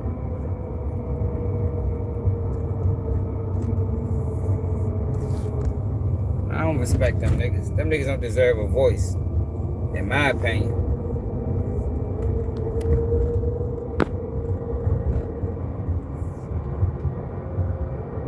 I'm ready to show you when I get to the house. I'll be home in 15 minutes, maybe 20. Stay, don't go nowhere. Don't go nowhere. We're going to go to the Abercrombie and Fitch lawsuit because I don't think too many people covered it like we covered it. We covered it a few times. That man did disgusting things. It's hard to read. That man did disgusting things. Disgusting to straight men that wanted the opportunity. But what I tell you, some people, I'm sure some people left. The people that stayed, the people that sold their soul stayed. The people that wanted to get on by any means did some wild things to get on. But those people were tricked. These people wasn't. Diddy, the Cassie wasn't tricked. 50 baby mother wasn't tricked. The way it was. You start believing drug addicts. Now drug addicts is credible. Now you can get the crackhead from down the street and testify to a motherfucking murder and he be deemed credible. Shit, the crackhead said he did it. He did that shit. Guilty. I thought those type of people got looked at crazy in court. Maybe we're in the new day.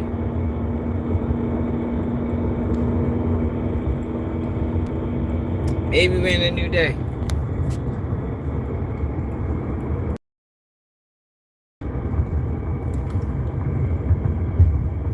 Yeah, but that's what. Yeah, all right. So we on the same page then, Cam. I know Diddy a domestic abuser. Like, I never refute that.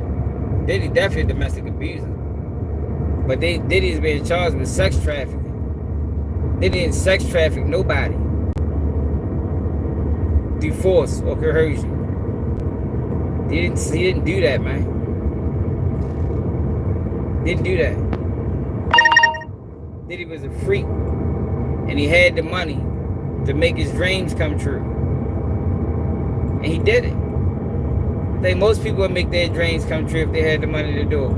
Now, our dreams might not be freaky dreams. Our wildest imaginations might not be like Diddy's, but hey, that's Diddy's. You know what I mean? You wanna fuck with Diddy? You might end up in a freak off. You feel me? Like that's just the reality of it. Like that's how he was rocking. He didn't do freak offs with everybody. Like I don't think Young Miami participated in freak offs. Maybe once or twice. But that wasn't his freak off girl. I mean, he had a girl, he had a freak off girl. I got my girl I'm with in public, I got my girl with in private, and I got my freak off girl. That's her role in my life.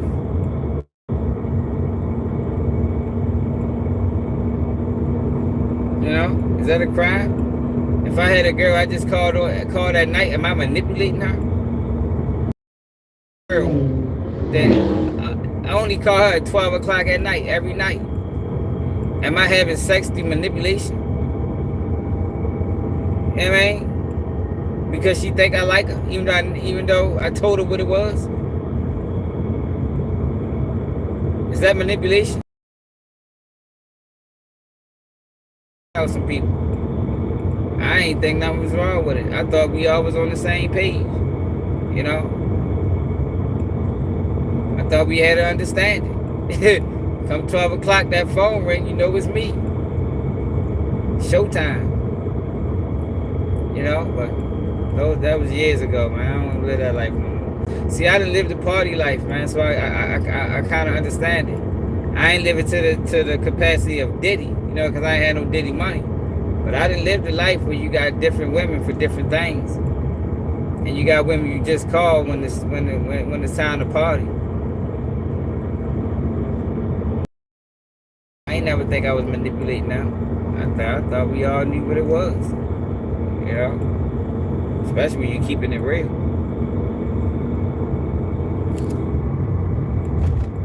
There's BS, man.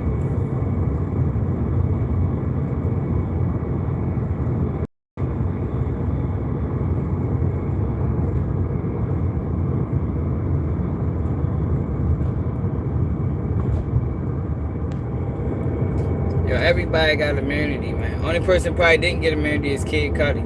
Kid Cudi had no place in that trial. Kid Cudi had no business being on that stand. At all. Like, there's no proof to back up Kid Cudi claims. Kid Cudi was dead wrong, as was Cassie. They try to say Diddy extorted Cassie's mother. No, the fuck he didn't. The fuck you mean how he extorted Cassie's mother? Cassie was dead wrong. I gave Cassie, Diddy gave Cassie $20,000 for a feature and she fucked the artist. I need my money back, Cassie. The fuck you mean? I need my bread back. I think anybody with sense would want their money back. If you gave your boyfriend $20,000 to take your sister to the movies or to the mall, and you find out, I think most women gonna be like, yo, what the fuck is I gave you $20,000. I gave you $20,000 to take my sister shopping, and you wouldn't fuck it. You ain't even go shopping. Give my $20,000 back. I think that's normal. I think anybody in the world would want their money back. But since it's Diddy, they saying that he extorted Cassie's mother. Fuck no. Fuck you mean? Shit, I need that money back. Mom Dukes. If you want to get involved in this, this ain't about you, but she ran over there to you. I'm going to burn some motherfucking ass. I think that's normal behavior, y'all.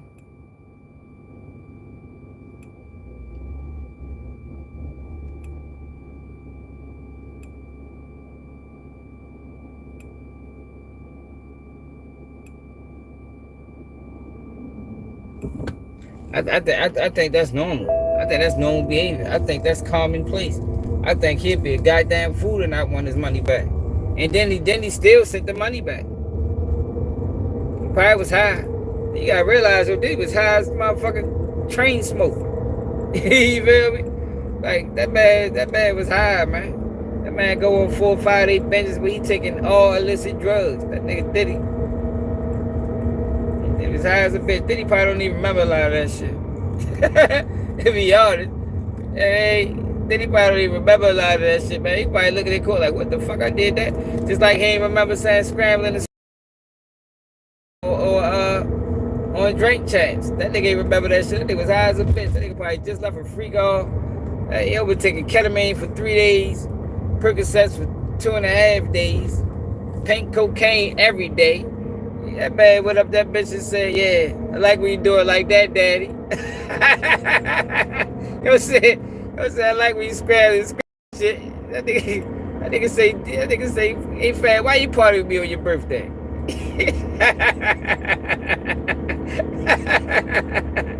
Hey, why you party with me on your birthday, fat? No, but we ain't party. That nigga didn't remember none of that shit, man. That shit was on video. He act like it never happened if you wasn't doing video.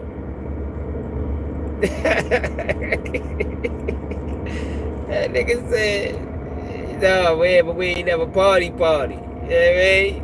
You ain't been to a Diddy, you ain't been to a freak off. See, Diddy party. You know what I mean?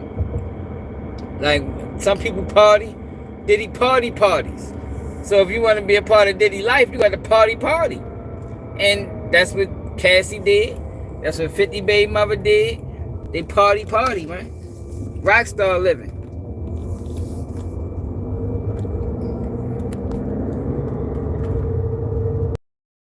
Man, the prosecutor's scrambling and scraping right now. The people that was pushing the narrative on Diddy scrambling, Tissatel scrambling and scraping. Man, that's how we were. We ready to get that bitch on the shirt. Scrambling and scraping. Diddy funny as shit. That nigga Diddy wild, man. Nigga said, yeah, I like you scrambling. Like, I don't think, before Diddy said that, I don't think we ever heard those words in the same sentence. Like, Diddy created that shit. Nigga said, like we scrabbling and scraping for shit. Like, that shit sounds like some horrible things is going down, for a motherfucker to be scrambling and scraping. I don't think Diddy even meant to say that shit, for real.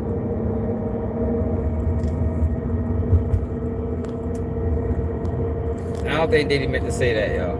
I think he said that shit by mistake.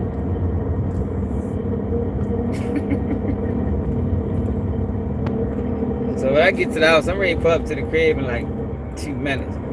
I gotta show y'all. We gotta read this lawsuit on Abercrombie and Fitch, because I don't think people know what this guy did. People talking about Diddy, and I be saying Diddy a freaky motherfucker. Nah, nope. The freakiest nigga we know. I keep saying he is, he ain't. Abercrombie and Fitch dude is. He the freakiest nigga out this bitch. That motherfucker was gay and freaky.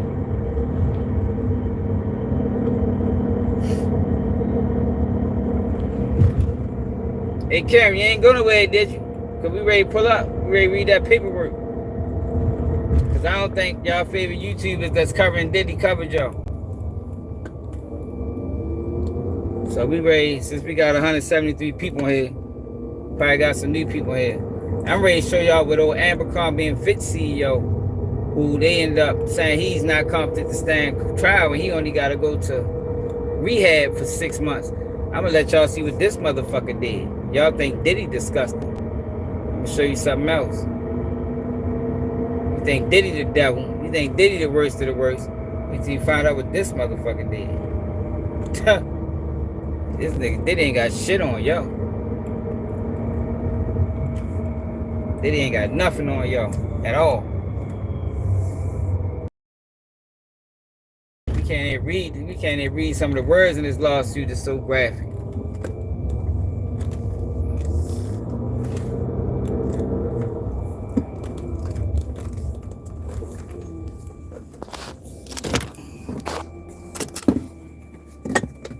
Oh shit. My phone on 6%, god damn it. Oh shit.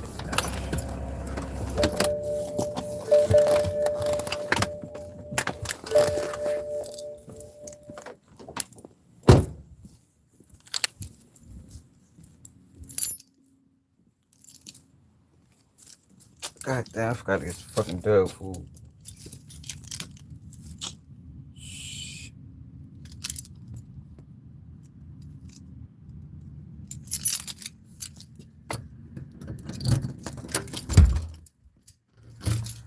Oh, man, it's cold down this bitch.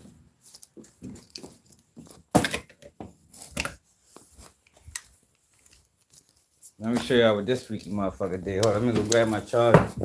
My phone died. Right there, grab my computer.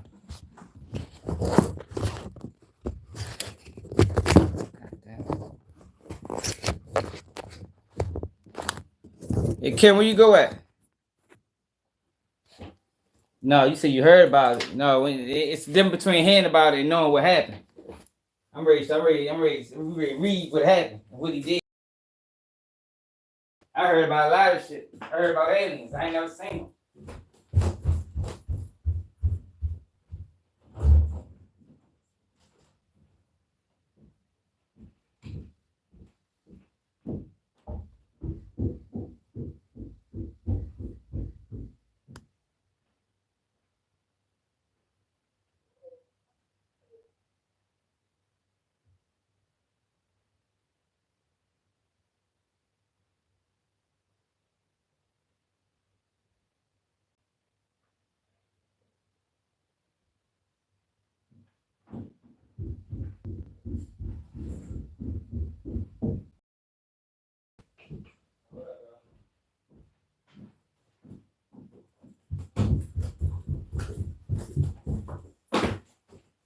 I heard about motherfucking UFOs, but I ain't seen none yet.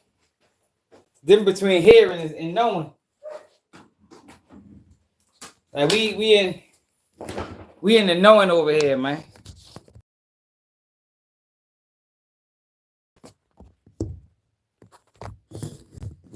Nah, we ain't gonna believe all, man. These motherfuckers could be lying too. These is allegations.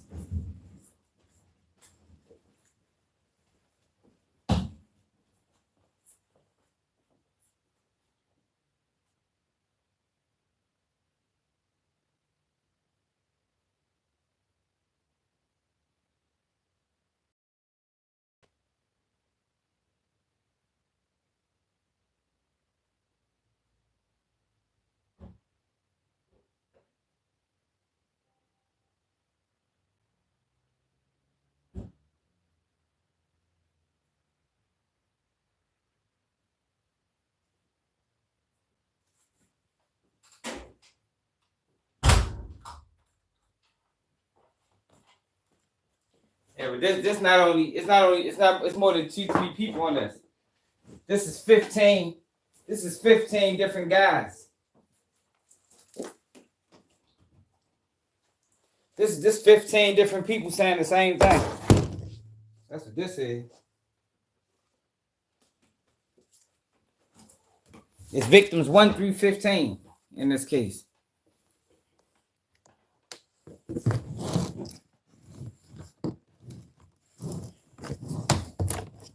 Show y'all this nasty motherfucker.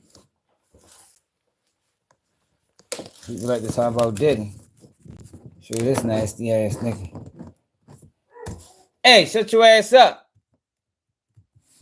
Ain't doing that today, y'all.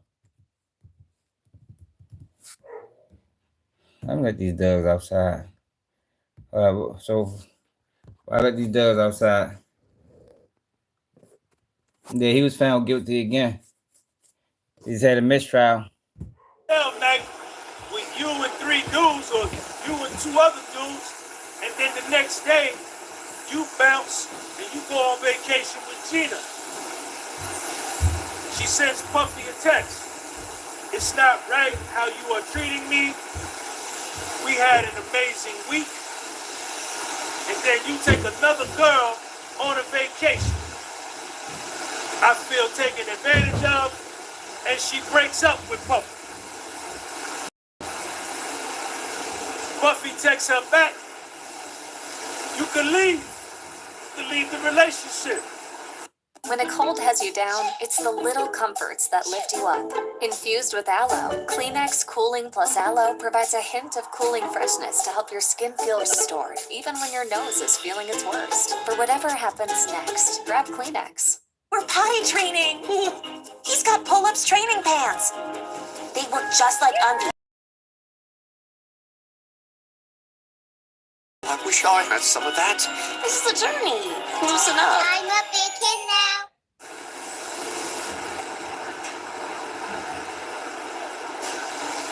In 2022, on Jane Doe's birthday, in February,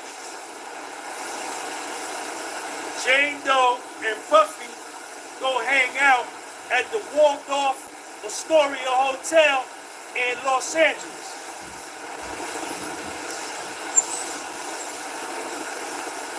While they in Los Angeles, Cabral, the male entertainer, on his own, without Puffy around, he texts Jane Doe, yo, I'm gonna be in Los Angeles.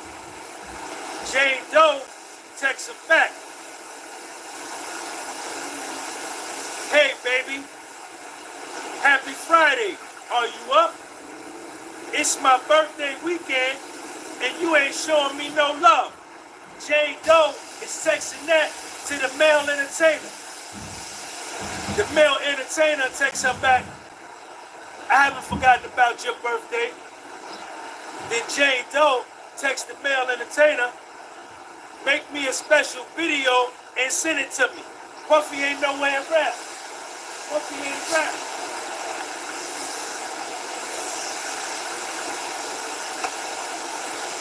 Jane Doe texting back and forth with the male entertainer by herself.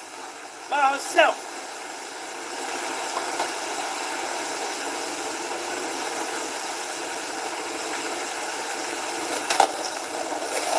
Tenny Garagos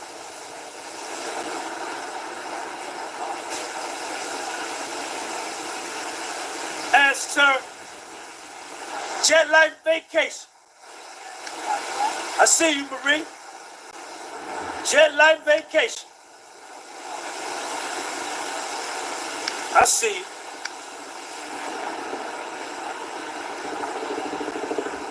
January 29th, 2022. Tenny Garagos asked Jane Doe, do you remember that you went to Puffy's house that night and y'all didn't have no hotel night? There was no entertainers? Jane Doe said, I don't remember.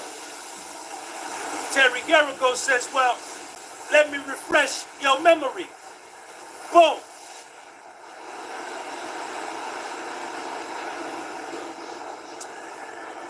Jane Doe, do you remember that on February the 5th, 2022, you and Puffy went to dinner and you saw the Italian that night? Now, this is the thing. Check me out right here. Check Sean G out. Jane Doe and Young Miami birthday is around the same day. Young Miami birthday right here, Jane Doe, and Jane Doe don't like that. Hold on. All right, so look. So let's go to Abercrombie guy. Let's go to the Abercrombie guy. I forgot his name.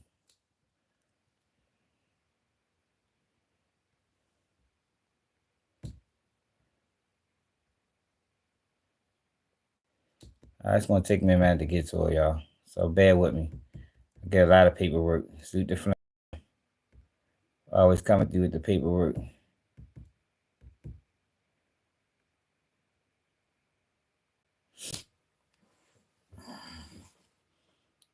She can slow this shit up. When that guy get when the Abercrombie Chris dude got arrested? In the end of last year?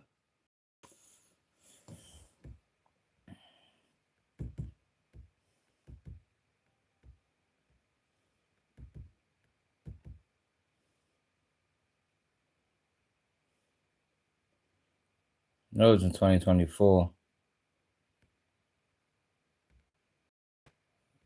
Still 2025. The winter Abercrombie, it was last year, right? When it probably like November or something. I think it was November. Cause right after Diddy. All right, so it's January. It's January.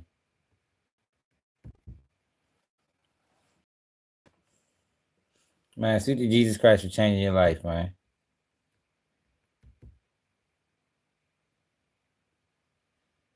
Can I ask what the exactly what changed? If there ain't too much information. Was it perspective?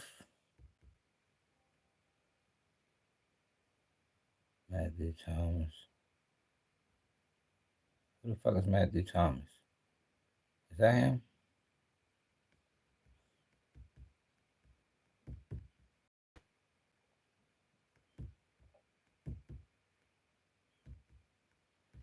Dirk Motion. Jay-Z Motion. Jay-Z 13-year-old girl. Yeah.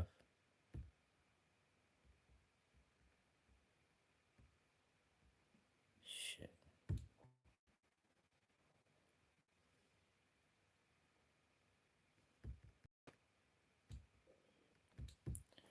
UMG. Mike Jeffries. Oh yeah, so yeah, we coming up on it. Mike Jeffries is his name.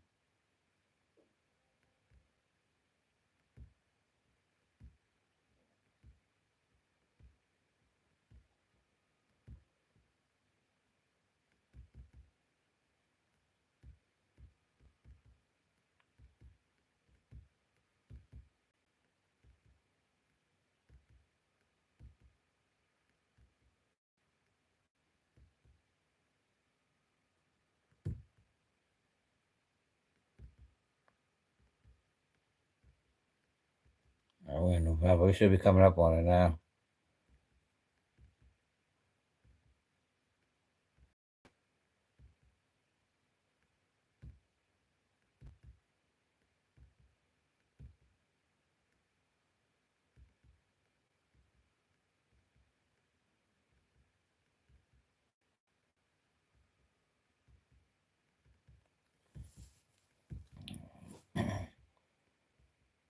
So here we go. Here we coming up on it now. Did I pass it? Abercrombie and Fitch.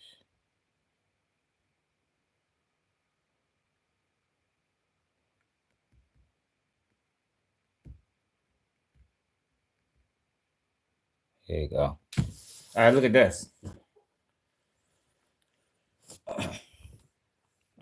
Listen to this sick motherfucker. He's gonna read the factual allegations. Listen to this. I ain't even gonna read it. I'm gonna let what's it called read it.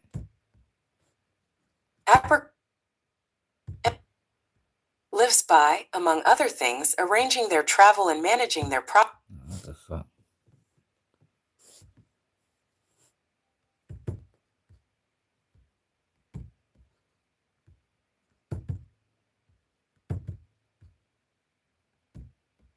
Abercrombie indictment. From approximately 2008 to 2015, the defendants Michael S. Jeffries, Matthew C. Smith, and James T. Jacobson, together with others, operated an international sex trafficking and prostitution business. During this period, Jeffries and Smith relied on their vast financial resources, Jeffries' power as the CEO of Abercrombie, and numerous people, including Jacobson and a network of employees, contractors, and security professionals, to run a business that was dedicated to fulfilling their sexual desires and ensuring that their international sex trafficking and prostitution business was kept secret. Used places as England, France, Italy, Morocco, and St. Bartholomew, for the purpose of engaging in case 2:24004 see document 1 filed October 17th, 24 page 2 of 10 page eddy #2. Commercial sex acts with Jeffries, Smith, and others, the sex events. E.B. maintaining Jeffrey's powerful reputation. 5. As part of this international sex trafficking and prostitution business, the defendants Michaels, Jeffries, and Matthew C. Smith paid for dozens of men. Played for dozens of men, including, among other things, John Doe's 1 through 15.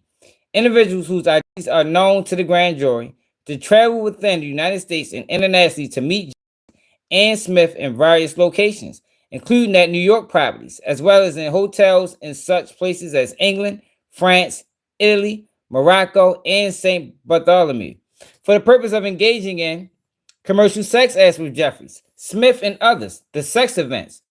Some of the men traveled paid to attend multiple sex events. The defendants Michael S. Jeffries and Matthew C. through JFO recruited, hired, and paid an exclusive set of household staff, the staff, to facilitate and supervise the sex events.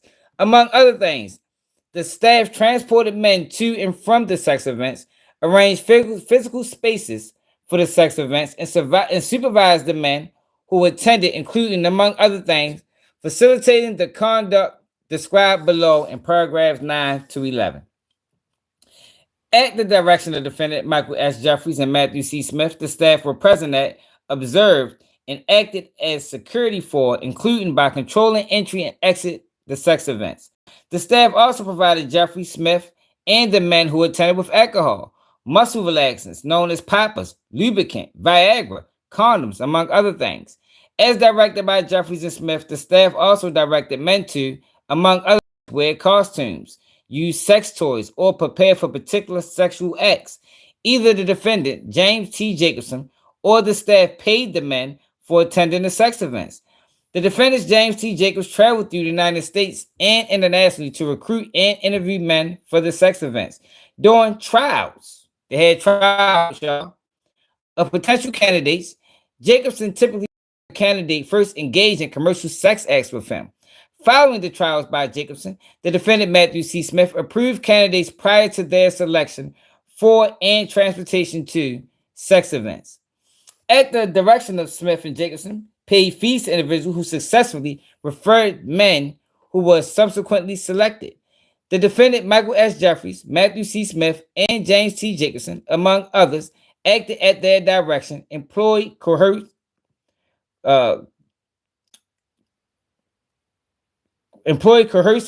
fraudulent, and deceptive tactics in connection with the recruitment, hiring, transportation, obtaining, maintaining, solicitation, and payment of men to engage in commercial sex acts.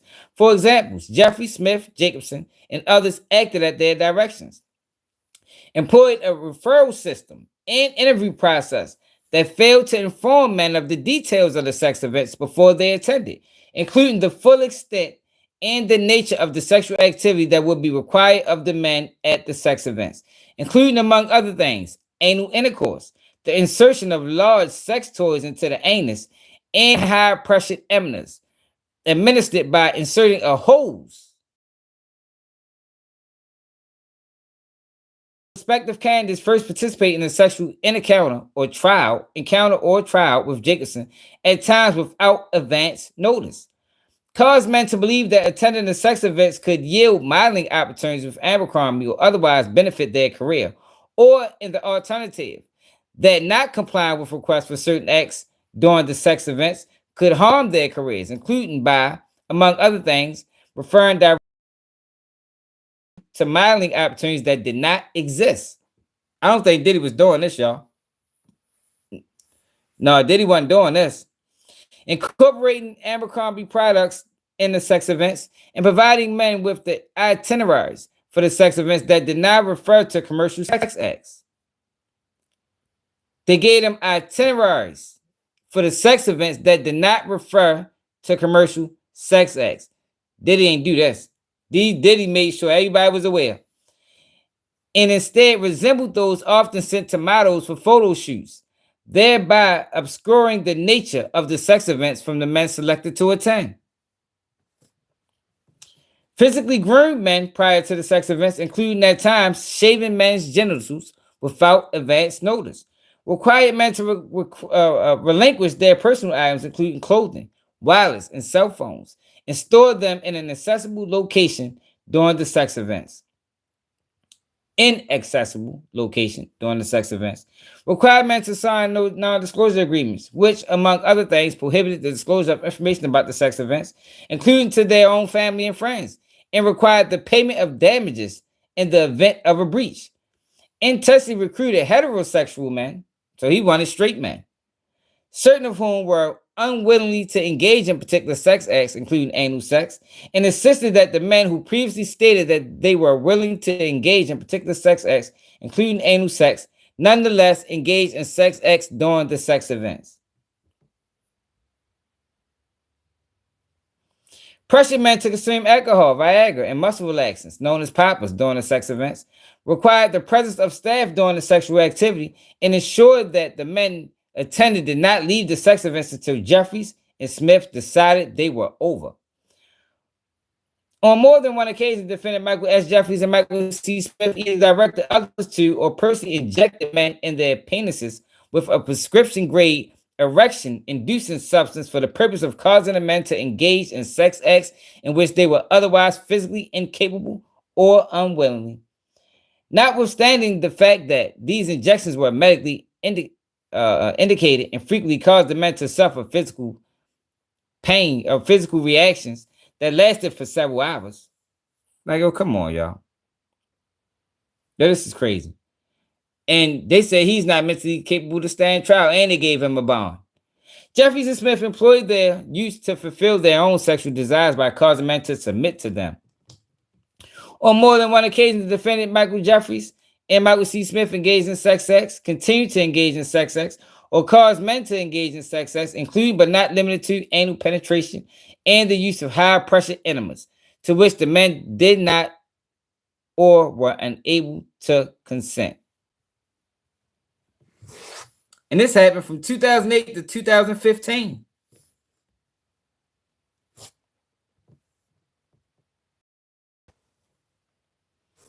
Come on, man. And they say he's not look at that. Doe 1, he for 2 years. Doe 2 for 4 years. Doe 3 for 3 years. Doe 4, that's long. Doe 4 said, fuck that shit. Doe 5 for a year. Doe 6 for 2 years. Doe 8 only did it once. I mean, Doe 9. I mean, yeah, Doe 8. He say, fuck that shit. Doe 8 did that shit once and say, I'm done. Doe 9 for a year. Doe 10 for 2 years. Doe 11 for a month. March, April, May for 3 months. Doe 12 for 5 months. Doe 15 only did it once. Come on, man. Let's get back to Diddy, man. Yo, hey, tell the truth. Yo, that is, I ain't gonna lie, 7 years, so he like that shit. He ain't no victim. Fuck that. Hey, yo. Hey, yo, how do you know if the man was like that? Hey, motherfucker, 2008, 2015, he loved it. Like, fuck you mean? He did like it. I'm gonna show you who liked it. I'm ready to tell you exactly who liked it. Right now. Let's go back. I'm gonna tell you who liked it. Doe 1 liked it. Doe 2 loved it. Doe 3 loved it. Doe 4 wasn't fucking with it. He only lasted a month. Doe 5 loved it. Doe 6, he loved that shit too. Doe 7 loved it. Doe 8, he wasn't fucking with it. All you gotta do, look at the time frame. It tell you who liked it or not. Doe 9 was all in. Doe 12 was all in. Doe 11, not so much. I mean, Doe 10 loved it. Doe 12, yeah, he liked it too. You did that shit for 6 months, my nigga. I ain't really trying to hear that. Doe 13, Doe 13, he probably still doing it. He'll do that shit for 3 years. Doe 14, he was a one-timer. Hey, man, you want to know who loved it, right? I'm telling you. Doe 15 wasn't fucking with that shit. Be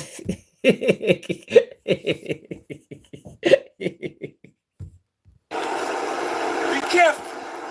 Be careful. Don't say you can't mention Michelle, what's up, Young baby? Miami or Jane Doe. Excuse me. You can't mention Young Miami or Gina around Jane Doe, or she'll start shooting. Watch out.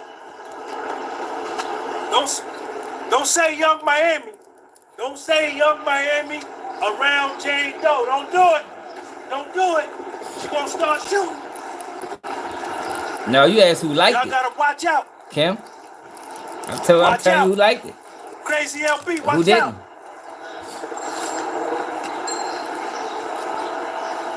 Yeah, we live. So Puffy was chilling. Of course we live. With oh yeah, we live. Ain't no premiere Jane nothing. Doe first. Now, Jane Doe texting back and forth with Cabral. Check my notepad out. I got the yellow joint. I got the yellow paper. Around her birthday, why everybody keep saying that, man? What she you have texting on? back and forth with Cabral, the male entertainer. Hey, baby, happy Friday. You up? It's my birthday weekend, and you ain't showing me no. Now she going out. Look, so this is a woman that says she was sex trafficked. She is reaching out and fucking the sex workers on her own. Yo, that is a major violation. She been doing a lot of violating throughout this whole ordeal. Like, what victim now reaches out to the sex workers? Is that a victim mentality too? Somebody let me know. Do victims normally do that? She reached out to the sex workers on her own without Diddy. Built her own bond. Her own freak offs. Is this Diddy's fault too? Did Diddy coerce her into this as well? Because Diddy ain't there. Diddy ain't even know nothing about this shit. No love. Cabral, I ain't forgot your birthday. Jane Doe, make me a special video and send it to me. No, Cabral nasty said, we'll be in motherfucker. Los Angeles. This is around the same time. And then the same night, she texting Cabral all this. She go to dinner with Puffy the same night. She go to dinner with Puffy the same night. Yeah, she loved it, yo. These not victims, man. She telling Cabral, yo, send me something special. And then she go to Puff. She go to dinner with Puff later that night.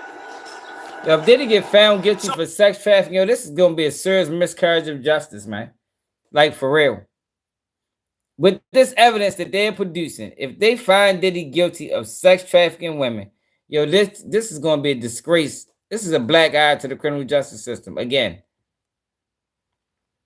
So boom, her and Puff go to dinner.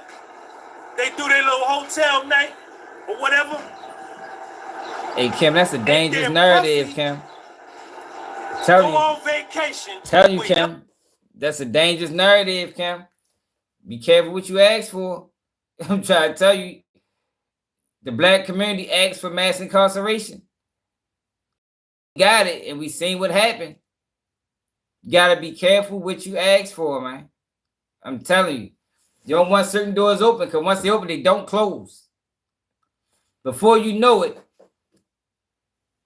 you're going to look back and be like, God damn. They didn't start charging everybody under this shit. Because, yo, these people don't have picks. Like, they're not going to just go after the worst of the worst. You know, if this is the angle that they're going to take this angle with everybody. They ain't going to look at the situation like, I don't think that really fit the bill. Hell no. Once they see that this door is open, they're going to run through that bitch. Full court press. You heard me? They're going to be locking everybody up for the same shit. Hey, Kim, you be freaking off. Don't lie. Kim, don't lie over here, man. Kim, we do not lie over here. We know. Yeah, you get a little freak on too. You might not do it like Diddy. Yeah, you know what I mean? But we know you be freaking off. Don't cut that shit out, Kim.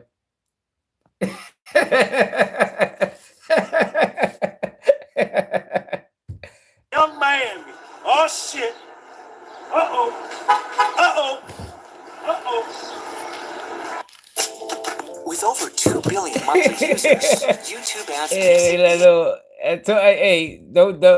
don't discredit the baby oil, man.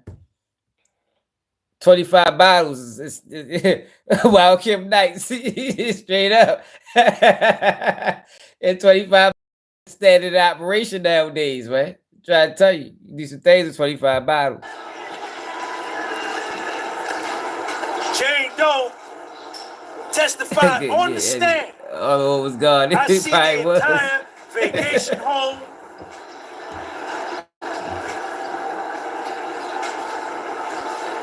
And that's why you blow up my phone before telling me you love me, because you knew you was going on vacation with Coercion.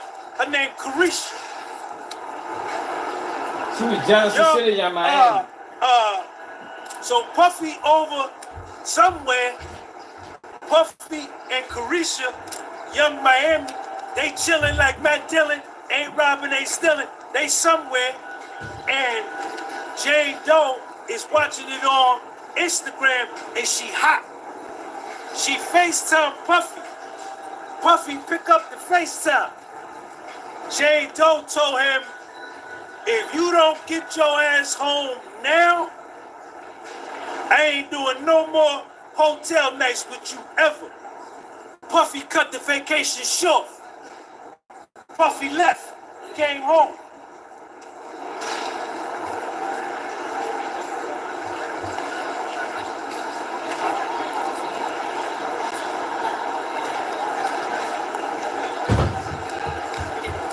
On Valentine's Day. Love your outfit.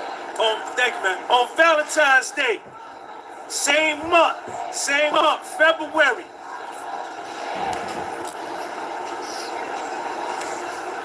Coercion.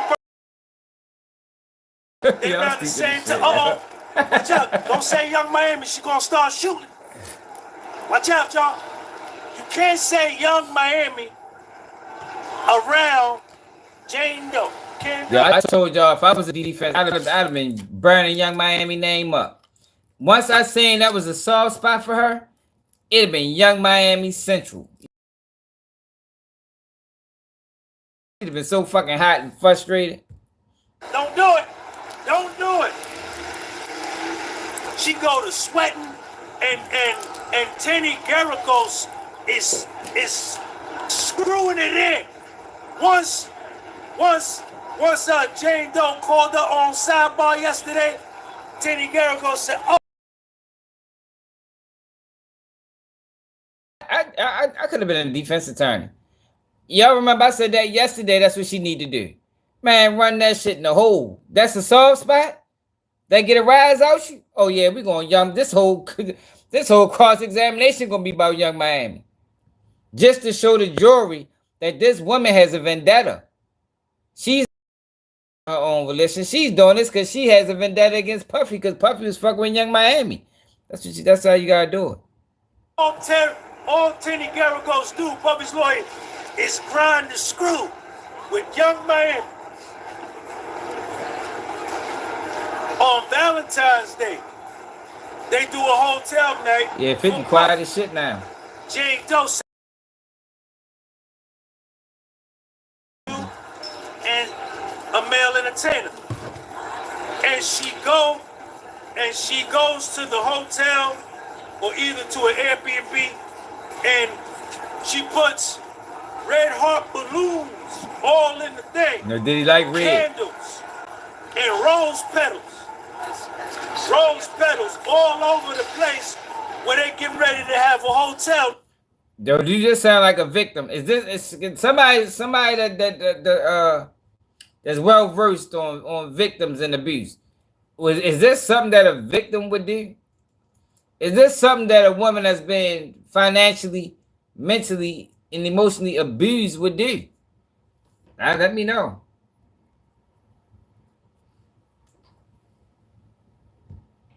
Night. This Jane Doe. No, the federal government came at it with charges. She's supposed to be trafficking. That's what they say. She's doing this on her own. She went and put rose petals, candles, big balloons, all for Puff. Then she wrote Puffy a note. Tanny Garrigo says, "Do you remember the note you wrote for Puffy?" She said, "I don't remember." Tanny Garrigo said, "Well, let me refresh your memory."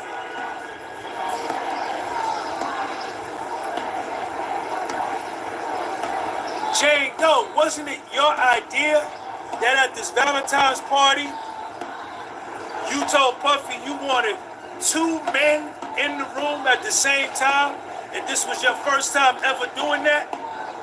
Uh-oh. Jane Doe. She came back to All-Star Nights. Oh, so she did make do on her promise of All-Star Nights. Okay, I thought she lied about Puffy was hot about that shit. She almost got her water cut off. Like literally, like the water in her house cut off for reneging on All-Star Nights. But she actually ended up coming through, man. Of her and Puffy at Nobu restaurant before a hotel night, and Tanny Garrigo says, "What is Nobu?" Jane Doe, "It's a high-end sushi restaurant." And we took pictures of the chef, and after we ate at Nobu, Carl and Don came over, and we did a hotel night. Yep, they had All-Star Nights at the wall, man. March the 14th, Puffy texts Jane Doe, "Fuck it. Everybody could post whatever they want to post." Jane Doe texts Puffy back, "Tell her to delete all that shit she put on Instagram." And this one was Gina. My bad, y'all. My bad, y'all.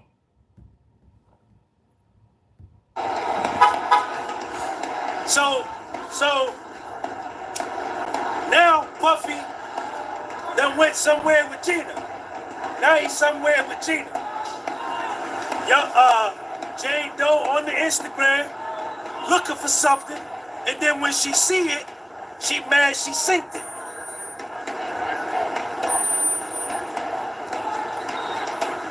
Tell Gina to delete all. Gina was wearing a love necklace. This Sean G page right here for people that don't know. This Sean G. He's doing an excellent job covering the Diddy trial. And a love bracelet. The same one he bought Jane Doe, but he just bought Jane Doe one of them. It was either the bracelet or the necklace. But for Gina, he bought Gina both. He bought Gina both of them. He bought her one, bought Gina both. Now B-O-T-H, both. Both. B-O-F-E, bought them both. And she was mad because one time Jane Doe posted a video or a picture of her and Puffy eating. And yeah, Puffy but that's what I'm saying though, Kim. How many? It's a lot of people live like that. You got cuckolds, you got swingers. That is a lifestyle. Do we want the federal government to start attacking that lifestyle? Are those people really committing heinous crimes? Out of all the things the federal government can be prosecuting, is that do we really want that to be a focus? Should that be a focus? If we're gonna start prosecuting people, grown adults, that's on some freaky shit. You know, they like, you got men like saying guys fuck their girl, and girls like saying girls fuck their men. Like, is that really what we want? Exactly, bro. You're right. If they apply these same charges to politicians, they all be locked up. Facts. Is that really what we want? Like, that's what I'm saying. Like, yo, be careful what you ask for, man. Like, that's the prime. That's the one thing you can learn from this whole situation. Be careful what you ask for. You just might get it. Be careful what you ask for. Be careful what you wish for. Be careful what you pray for, because you might get it, and it might not be what you imagine. You understand what I'm saying? It might not be what you imagine. They wanted the lifestyle. They got the lifestyle. They going to London. They going to Paris. They going to France. They going to... She got the lifestyle. But freak-offs came with it. Freak-offs came with it. That's what I'm saying. If there's anything to learn from this, because we always try to, it's always something to learn from every situation. That's what everybody can learn, man. Be careful what you ask for. It might not be what you expected. It might not be what you dreamed of. It might be a nightmare. You understand what I'm saying? The dream that you've been dreaming your whole life might actually turn out to be a fucking nightmare.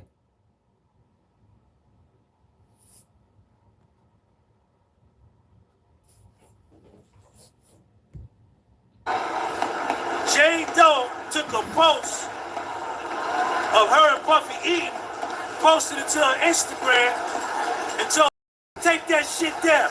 Take it down. Take it down. Take it down. But Gina and Young Miami, he let Gina and Young Miami leave it up. Been over 50. What's up, baby? You know why he did that? See, you see what I'm saying? You know why he did that? Because she has a child by a person that's just as popular as him. That's going to cause so much headlines. Like, we only seen one picture with them together. I didn't even know he was still fucking with this girl. How? Hey, Kim, but how is he manipulating them? Hey, Kim, Diddy told this girl to leave 45 times.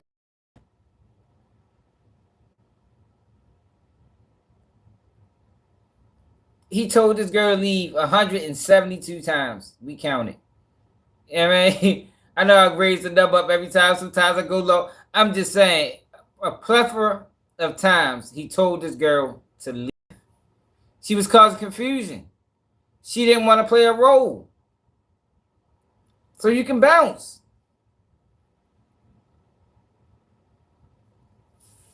He wasn't threatening. No, he didn't. That's not when he threatened her. That's not what happened. He didn't threaten to show no tapes about her leaving. He been told her to leave. He just told her, I'm not going to pay your bills no more. He said, you can leave and I'll pay your bills for 3 more months and you got to figure it out. You got to figure it out. Yeah, what, man? Like I don't get that. Like, what you mean? If you're not dealing with me no more, then why is he still going to be paying her bills? Why, hey Steve, I ain't see you in a minute. Why is he still paying her bills? He did a lot, but that's typical relationship stuff, though, Kim. Like it happens like that sometimes. You understand what I'm saying? That happens. That's not normal.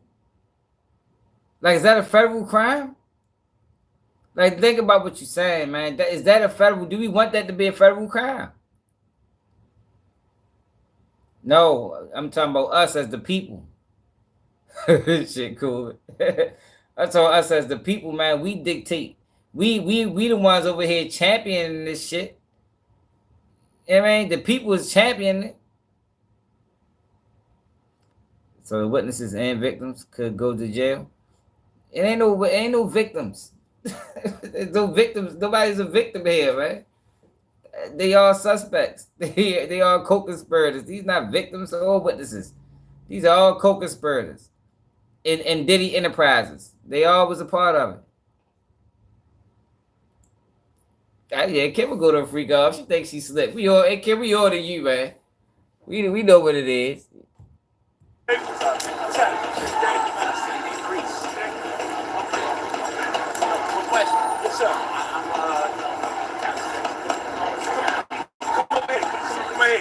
Now I'm over at I'm at like 16. Go for a large piece. So I wanted to know your when you first started. So tall as shit. Scott 1000 last 2 times long. Yeah, y'all been saying what's going on with Cassie not. Yo, Cassie not on some bullshit, man. I've been laying off of him since he put Reggie on with him, since he signed the little kid from Baltimore. But he on some bullshit. Text Jane Doe. I'll figure out. He said 50 Cent a victim too. Everybody victim. No, yo, he just be acting like he don't know niggas. Like he in this culture, he in this world, and I know he young, but he be acting like the people that came on that he don't know him. Like in order for you gotta be like Drake level or somebody like that in order for you to recognize you, and that's not how this works. You gotta respect the people that came before you, my nigga. I want to make love to you. No. Puffy texts Jane Doe. I'll figure out what time I can make my way over there. Jane Doe texts him back. I want to make love to you. I haven't had you selfishly to myself for 5 months. She ain't seen Puffy in 5 months. Look. This is supposed. Ain't seen it in 5 months. Yeah, but he did the Wale. He did the Wale. He did it to the Brat. He did it to a few people. He be acting like he don't know motherfuckers. Yo, he didn't see her 5 months, Kim. 5 months. What kind of sex trafficking victim is this? Like I thought pimps. I always was taught or thought that pimps kept a close leash on their hoes. Like you can't let her get too far. You might lose her. I mean, that's how they move. They moving this, and you might lose her. So I thought they always kept them on a leash. You keep them real close by. I ain't know pimps went 5 months without tapping in with their hoes. Like I didn't know that. Like that shit is new to me. Like we learn something new every day. Did y'all know pimps go 5 months at a time before they contact their hoes and check on them?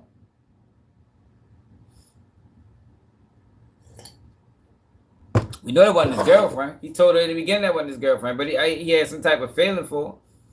I'm just saying, since when do you go 5 months? If you sex trafficking a girl, I don't think you're taking 5 month breaks. Like, I don't know if that shit work like that. But I think that's new.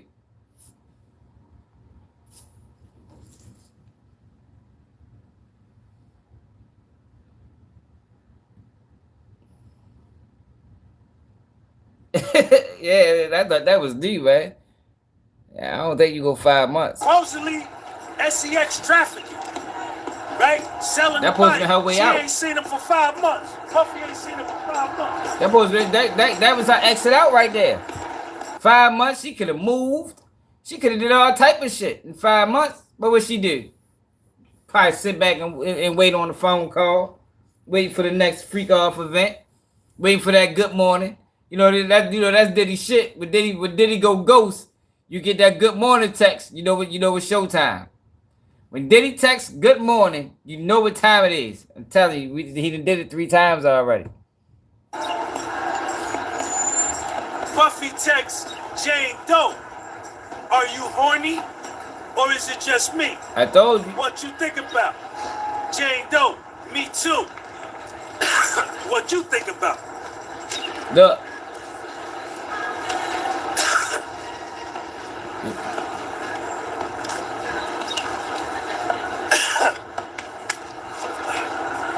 Yeah, but Diddy ain't no pimp. What I'm showing you is the difference between a pimp and what Diddy is doing. Yo, the federal government is basically saying Diddy is a pimp. In but so many words, the federal government is trying to convince the world that Diddy is not just an executive producer. He's not just a music mogul. He's also a pimp on the side. He pimps on 3 days. Diddy was a pimp 4 days out the week. In the 30-day time frame, Diddy was a pimp for at least 7 of them days. You know, that's the other things. That's the shit we ain't know about.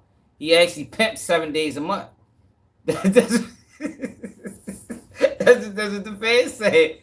I mean, unless I'm tripping. Is the feds not telling us that he pimped 7 days a week? I mean, 7 days a month? That's what I'm getting from it. Maybe I'm lost. I don't know.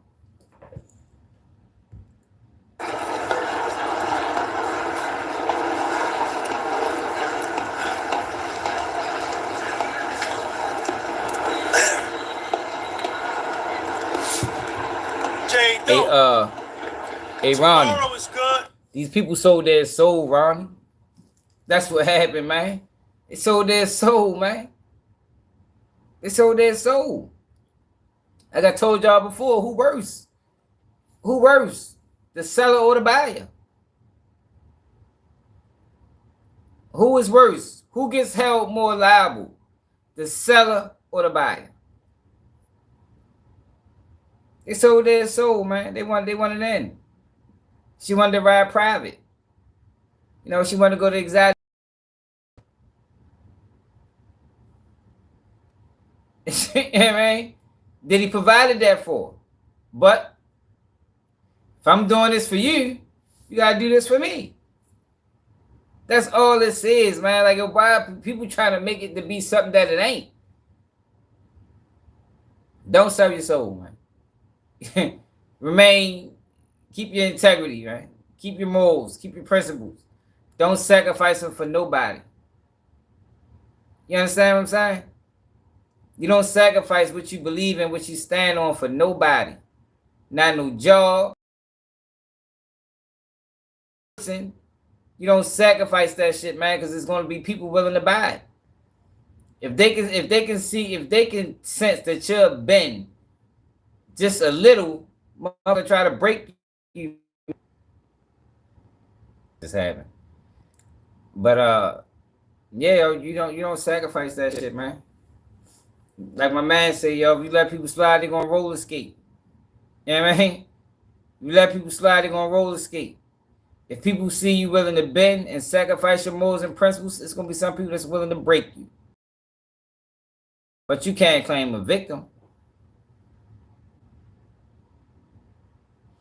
You can't claim a victim.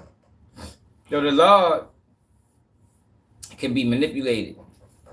You know, they can make the law work when it's beneficial to the people that want it to work.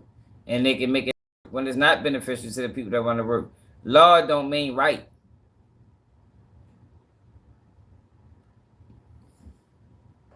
Just because something is illegal, that don't mean it's right or immoral. You know, it's places in the United States where the age of consent is 16 years old. You got grown men dealing with 16-year-olds. Is that right? Is that moral? But it's legal in certain cities, certain states. We ain't talking about law right now.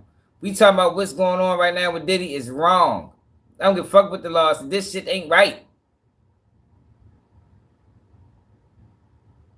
It's just freaky, y'all. It's some freaky motherfuckers. What about the people that participate in bondage? I mean, it's people that it's hardcore sex out here.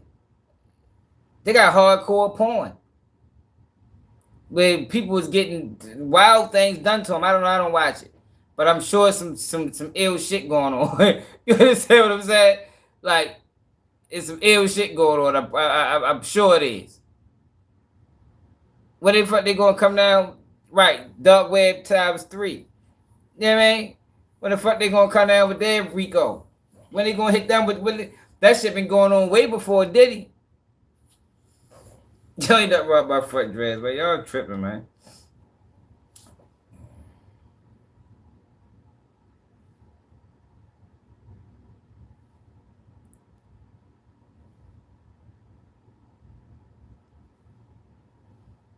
But they never stop though, Kim. Like so they don't get no accountability. They didn't eat no goddamn kids, man. This nigga keep talking about the dogs and shit. I don't play dogs. My kids got that shit. They don't even play dogs.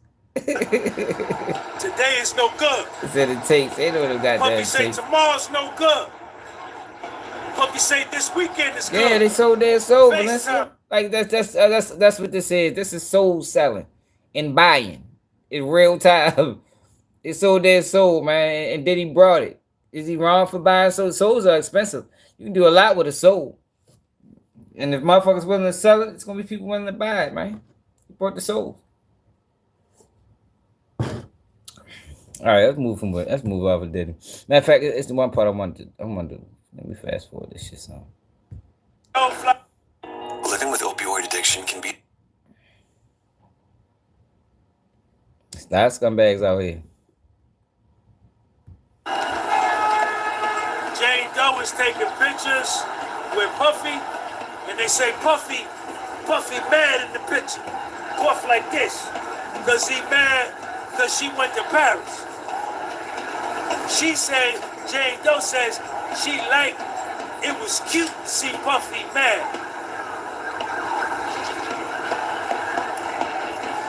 Before they left to go to Turks. I couldn't treat nobody like this either. I mean, yo, I'm not saying Diddy's probably a horrible person. I'm not saying Diddy's an upstanding member of society. Yeah, Diddy did some fucked up things. I would never do this to nobody. I would never use my wealth over another person's head in a way to try to control them. You understand what I'm saying? But there are people that's willing to do that. But you also have to be willing to sacrifice something. Like, you can't just blame it all on them. You got to be willing to sacrifice something as well. If you're willing to sacrifice your morals, if a person can say, look, I got this job opportunity, right? But we're going to have sex first. You understand what I'm saying? I got this job. You can make $200,000 a year. But we got to have sex first. You got a decision to make. You might not necessarily even like this person. You might not think this person is handsome or anything. But you want this job.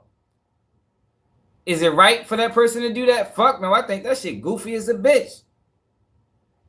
But you can say no and say fuck you and that job. That's your decision. Now, if you decide to sacrifice yourself for that, how the fuck is it? Like, you're not a victim. You're not a victim. Because you could have said no, like the last girl or the last guy. Because I'm sure Diddy tried this with other girls. You think every girl that Diddy tried this with was accepting? Or it was some girls that were like, oh, fuck no, Diddy. I ain't doing that. Sex worker. Fuck you. Shit, you know the fuck I ain't. We ain't doing that. You understand what I'm saying? That's all it is. That's all it's about. It's about they just trying to kill his image. I'm just saying, yo, can't nobody quit pro me, man. I say fuck a job quick. Money quick. Do what? I gotta do what? Oh, no, fuck no. I ain't doing that. Because you got to be able to live with yourself. That's what soul selling is, man. That's why a lot of these people are soulless. Because they doing strange things for money. They going above and beyond and sacrificing every ounce of their being for profit. Now they got to look at themselves in the mirror and realize, like, yo, I ain't the same person. What the fuck happened to me? You sold yourself. And somebody brought it.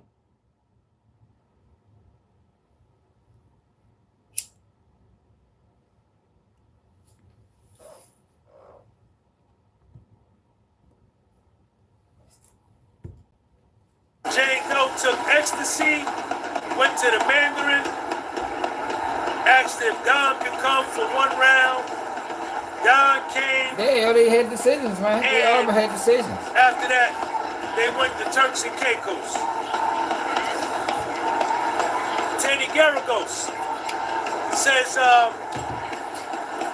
Jane Doe, under direct examination with Maureen Comey, you told Miss Comey that if you knew Paul was coming to Turks and Caicos with you and Puff, you wouldn't have went.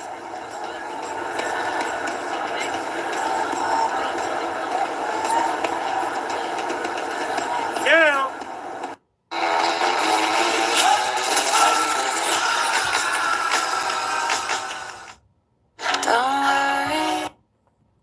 man, you keep talking about legality. People live like this, man. This is a lifestyle, Kim. It's a lifestyle. you text, you first, before y'all go to Turks and Caicos, Jane Doe, you text Cabral, hey you, how are you? Are you able to come to Turks and Caicos? So Jane Doe was gonna invite Cabral to come to Turks and Caicos. She texts Cabral on her own. When they get to Turks and Caicos, Friday and Saturday. Exactly. Good question, one and only. And she says that Paul was pleasant and nice. Puffy bought her a diamond bracelet.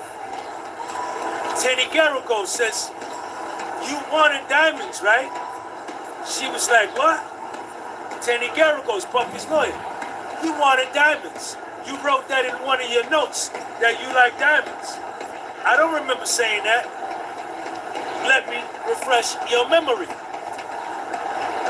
Yeah, I don't think it had nothing to do with Kim Porter down, man. When Teddy Garagos, Kim Porter was sick, y'all. Exposed. Kim Porter had pneumonia, man. Kim Porter didn't die overnight. That was a process, man. That's the internet manipulating people into believing anything. Why you think L.B. Shore, the loudest one speaking, it ain't on the stand? Because his stories aren't credible. He'd be on the stand, y'all.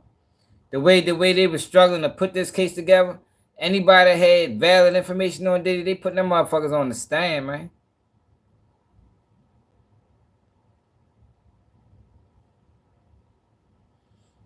Yeah, and that's why I'm at, one and only. Like, we're letting the feds overreach. And I'm telling you, once they overreach, it's a wrap. They're gonna keep reaching and keep reaching and keep reaching.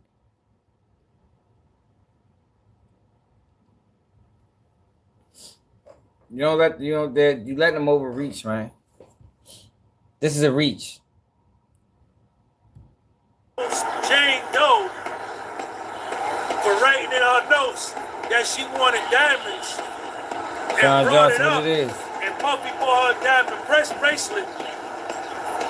She got an attitude on the stand. Jane Doe got an attitude on the stand. Tupac and Biggie shit, yo, that was a beef. Like, yo, that was a street beef. That shit got real. Like, I don't really hold that against them either. Like, that was a beef, yo. Like, shit happens when you got disagreements with people. Like, shit, you know what I mean? Shit got real, man. Shit happened. It's fucked up. 2 men lost their life behind it, but the media manipulated that. That's really the media manipulation that they've been doing to the black communities for the last 70 years. And we ain't called it out yet. And we still keep falling for the same propaganda. Had Tupac believing that Biggie set him up. Meanwhile, Biggie had shit to do with that shit. Let the beef spiral out of control. 2 people end up dying. Paul came to the villa in Turks and Caicos, and Jane Doe threw the bracelet. She threw the bracelet and ran out. After that, the judge said, let's take a 15-minute break. Let's take a 15-minute break.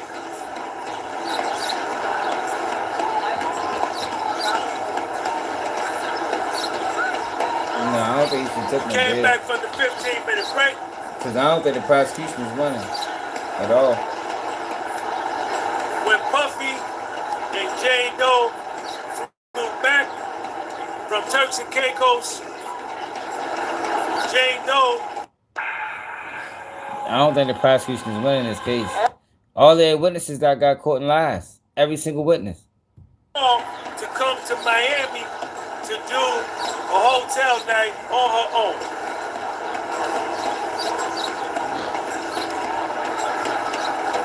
On March the 28th, 2023, Jane Doe texts Puffy, heart emoji, heart emoji, heart emoji. Beyond the sex, I can make love to you every single day. I love feeling you inside of me. I love you, baby. Jane Doe, the fuck.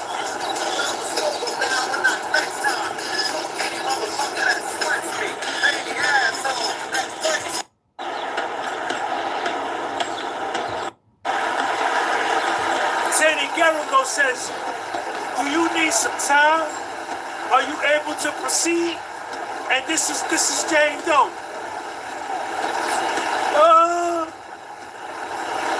Look, after she say all of this, I need 1,000 thumbs up. Hit that thumbs up button. Hit that thumbs up button.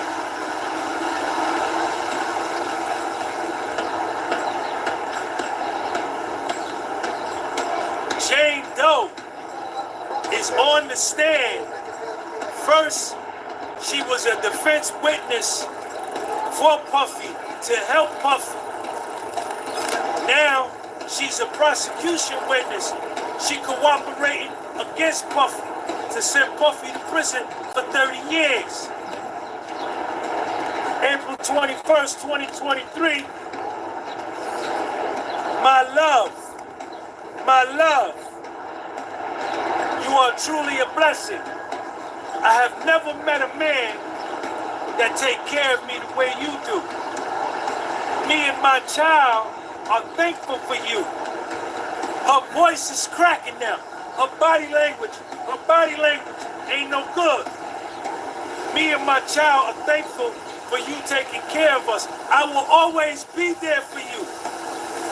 How you gonna always be there for me and you understand cooperating against me? I love you forever. Glad to have you as my friend, my lover, my boyfriend. She started crying. Because she can't believe what she's doing. Everything this man did for her, paying her rent, still paying her lawyer now, taking care of her and her child. Because she said her child's father wasn't really getting down with him like that. And she understand cooperating against him. She can't, she's got psychological and spiritual conflict. Now he gave that girl 20-something thousand.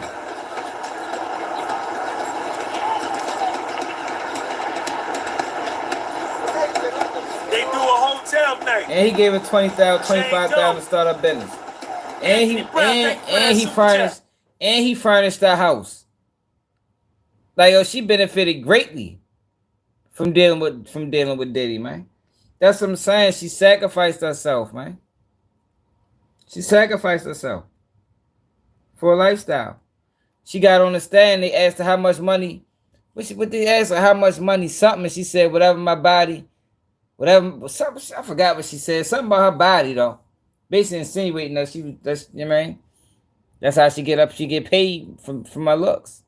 After a hotel night, Jane Doe, you are so special. Right, get 15K for her birthday. You in my life. I love you, Puff. June 2023. Yeah, but that ain't got nothing to do with her. Puffy had an operation. Diddy being a billionaire ain't got shit to do with her. That's his money. What she should have did was save some of that motherfucking money instead of spending $10,000, instead of moving into a mansion where you don't even got no goddamn job. Your job is pleasing Diddy. Like, how long that's gonna last? That shit runs out. You know, I mean, Diddy a motherfucking Rolling Stone. You feel me? Diddy be here they got above. Fuck, you better save up. That girl was tripping. Some surgery operation. She went to Puffy's crib several times. No hotel night, just chilling. I went there to take care of him after his surgeries. July 4th, 2023, they had a hotel night with Paul. January 7th, 2023, Jane Doe texts Paul, I just wanted to make you smile. I'm listening to some of your music, and I love spending time. She didn't say she was doing it for the money. She said she was doing it because she didn't want to lose a house. But Diddy's still paying her bills, even after she did this. Well, I ain't gonna lie, after that testimony, y'all, after that testimony is over, bill payment is out of there. Like, if I was Diddy, after she get out this, after the defense finished cross-examining her, she got one more payment. This little love contract that we had is void. You heard me? With you. Now she full out crying. Now Jane Doe. I seen that, y'all. Some bullshit going on. Jane Doe. She crying. Teddy Garagos asked the judge, Your Honor, may we approach? But really, summer savings are here at Going Gone. I see what they trying to do to Dame Dash. Shit crazy.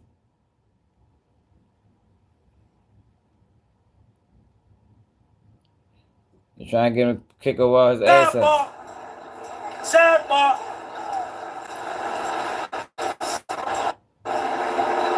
Jane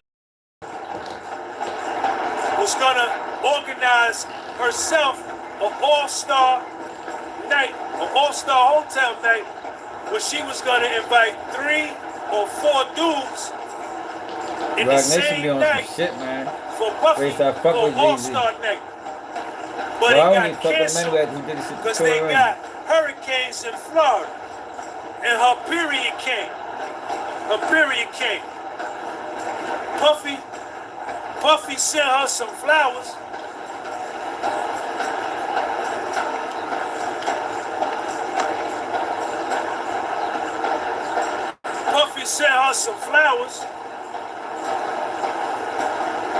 And then she got mad because Puffy said, Young Miami.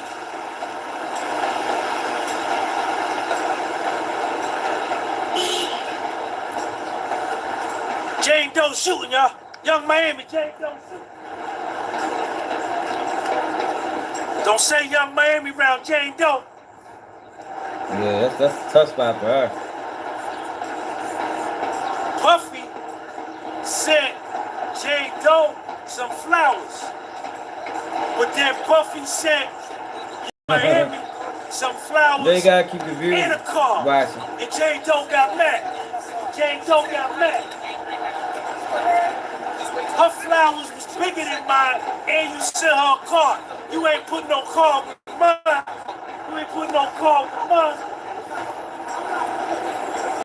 And then Jane Doe said, let's break up. And Jane Doe told Teddy Garagos because Young Miami's message was more heartfelt than mine.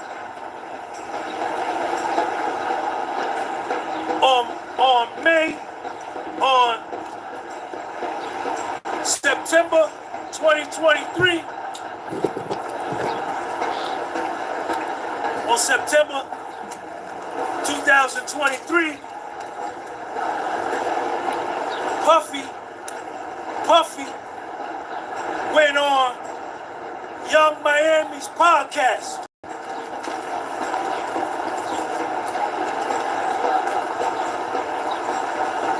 Jane Doe shooting Young Miami.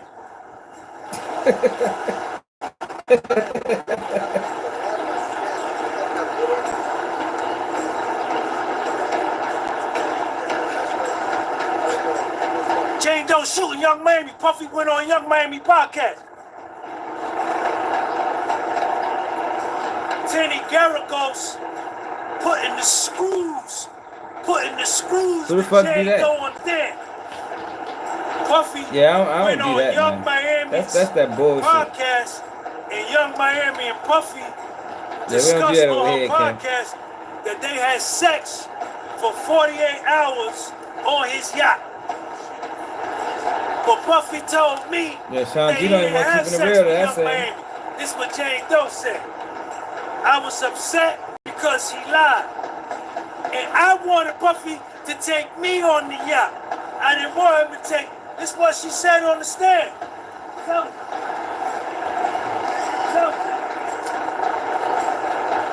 Now, what's up, man?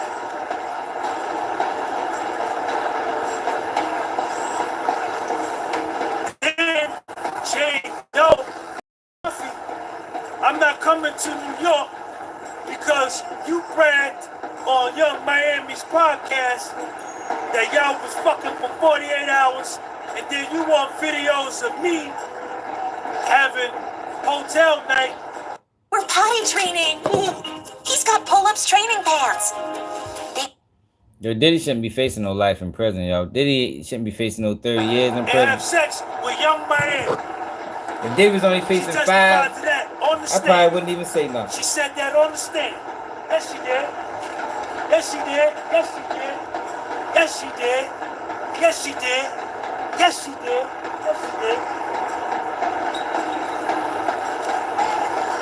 You took Young Miami on the yacht. Not on the right page, it's Kim, baby. Young Miami flowers bigger than mine. You gave me the little joint. You gave Young Miami the big joint, and it had a card. Where my card at? Yo, she better work hard. You had sex with her on the yacht for 48 hours. And Damn. you want me to send videos of me with Capra and Paul so you could get hard, so you could knock down Young Miami. You could knock down Young Miami right there. You could knock down. That nigga Diddy was a motherfucker. That nigga Diddy was an animal. He got that 48 hours I wanted to go on the yacht. I wanted to go on the yacht. That might have been that pink cocaine. I'm not coming. E-pills do hit different. You ain't lying. But she come anyway. She still came. Jane Doe still came. When Jane Doe get to New York, she invite Cabral. She invite Cabral. Hey, Texas girl. Why y'all do that? Why anybody that called bullshit guy was at a Diddy party or Diddy paying them? Like, no, man. Texas girl, this is a bullshit case, man. I mean, that's just what it is, man. Like, the bad sex traffic these girls, man.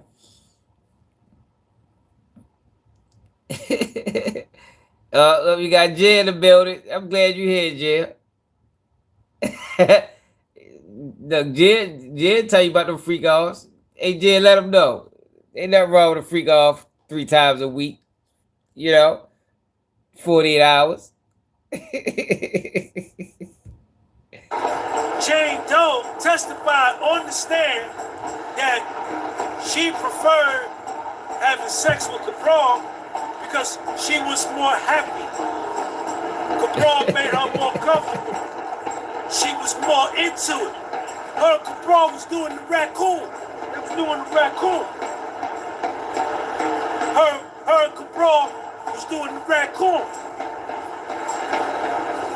I was more into it, and I was more into experience, more sexual activity. I felt freer. I felt freer. I felt freer.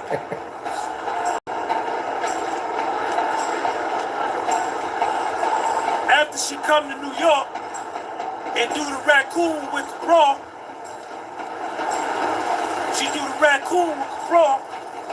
she texts Puffy when she fly back to LA.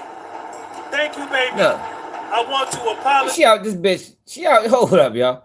She out here mad at Young Miami, but she sit there and fucking Cabral on the low. Oh man, come on, cut it out, man. But she was being sex trafficked. She do nothing without Diddy. Whole time she having secret sex capades with Cabral. Who the fuck is Cabral, man? I have had many more good times with you than bad. I love having you in my life. I don't want nobody else in my life but you. I love you. That was when she flew back to LA. She get back to LA. She turn around, fly back to Miami. Yeah, make sure you subscribe if y'all new, man.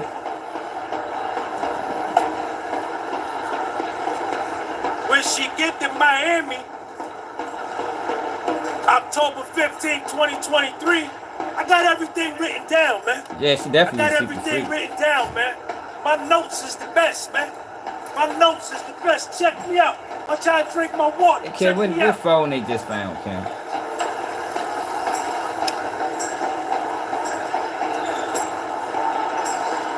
Yo, I drink my water. Yeah, I drink my water fly, right? I drink my water better than you. I ain't gonna lie, Jay. I think she got you beat. I ain't gonna lie. You know you be on some freaky shit too. But I think I don't know if you reach this level of freak, Jay. I'm telling you, this is top notch freaky. I drink my water. She gets back to LA. She fly back to Miami, and she call up Cabral. She invite Cabral back down.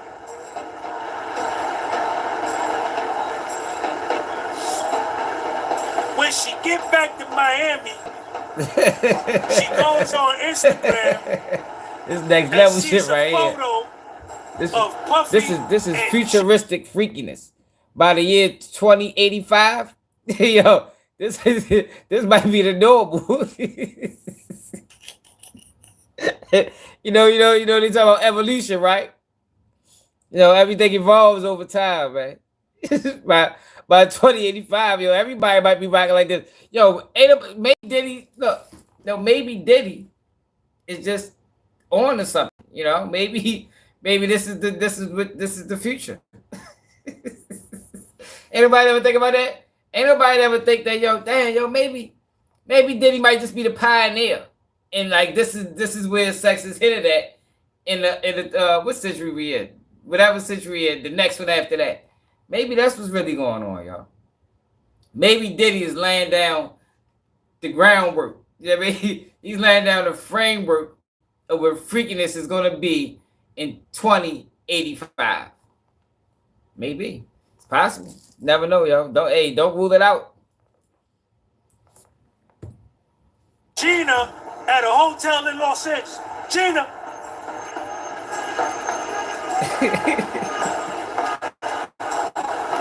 She's shooting. Jane Doe shooting, y'all. Gina, she saw Gina on Instagram. Hey, Nikita. Don't knock it till you tried it. I'm trying to tell you, Diddy might be ordering something. You can't say Gina or Young Miami around Jane Doe. Hit it aside.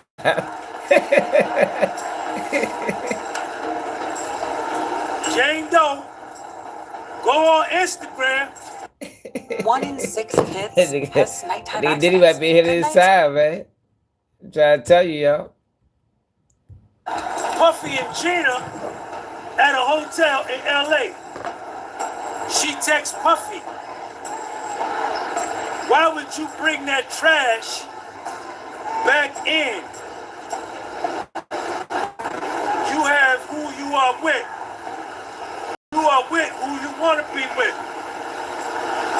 ask her back.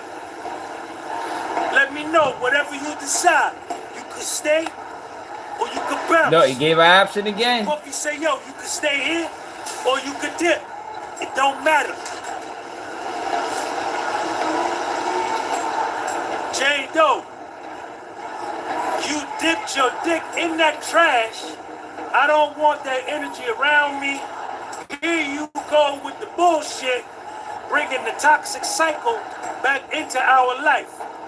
Jane Doe testified on yo, the for stand. one, yo, hold up, yo. Yeah. For one, this girl was heavily delusional.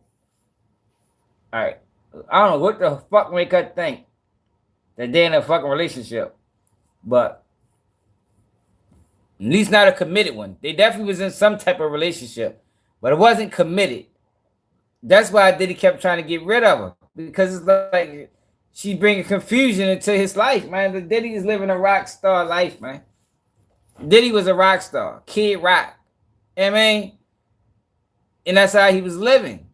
And Jane Doe keep trying to make him exclusive, and that's not what it was about. It never was about exclusiveness. He might be quiet about it. They be on drugs. E-pills do that to you. I don't know how many of y'all took e-pills, but e-pills will have you crying sometimes. You know what I mean? You might get really emotional. You understand what I'm saying? You might be on some gorilla shit 1 minute, next minute you and that bitch crying, talking about how much you love niggas and thinking about your dead friends, and you know what I mean? That Diddy was on drugs, man. Puffy told her him and Gina right. had a lot of Since problems. they were 50. Him and Gina used to fight all the time. 50 would have never did this to her. She want to get clean. Puffy want to get clean. They don't want to get high no more. They tired of getting high. They tired of getting high. Right? Puffy say, yo, I don't want to get high no more. Jane Doe said, yeah, me neither. I don't want to get high no more neither. So, with them making the decision not to get high no more, they decide to do a sobriety party. Jane Doe is going to give Puffy a sobriety party. She's going to be with 3 men for 12 to 18 hours. Look, see? And she agreed to it. But before that, I thought she needed drugs. Yeah. I definitely understand why 50 don't fuck with Diddy. I thought she needed drugs, man. So now she talking about getting sober, but hold up. Hold up, Diddy. Before we get sober, we gotta have all-star nights. We have to have, I promised you a year ago that we was gonna have all-star nights, and we haven't had it yet. Now is the time. Yeah, he is filing for full custody. Sobriety freak off. I ain't gonna lie, sobriety freak off is insane, man. Fucking sobriety freak off. to see Puffy at a concert. Now, there was another contentious moment between Tenny Garricos and Jane Doe. Jane Doe was like, I resented it. Tenny Garricos, but you regretted it, right? I resented it. Yes, Jane Doe. Is it true that you regretted it? I resented it. She getting fly. She getting fly. Taylor Farms. Is she still on this thing? I keep understanding one more day. Just because she's getting frustrated. She getting fly with Tenny Garricos. They go back and forth for like 40 seconds on the stand. Jury saying right here. Jane Doe, I tried to break up with Puffy in the Equinox parking lot. I went to his house. He was depressed and I was depressed. We was both depressed. I spent the night by his house. Then Tenny Garricos pulled up a video and played the video in the court. in front of Jane Doe. So they play the video. We can't see the video. The only people that can see the videos is the witness and the jury, because she's under an anonymous name. But you can hear Puffy. You can hear Puffy in the video. Puffy say, "Yo, nigga need a haircut," and he kissing Jane Doe. You hear kissing, and she giggling.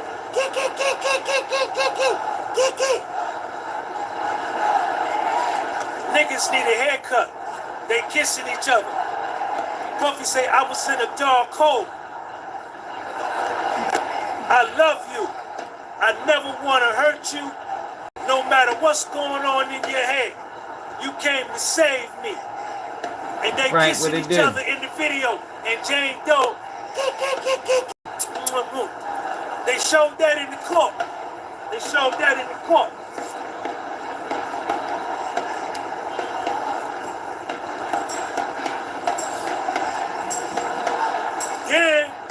Then, Cassie lawsuit. Cassie filed her lawsuit with the lie in it about the balcony joint. Cassie filed her lawsuit.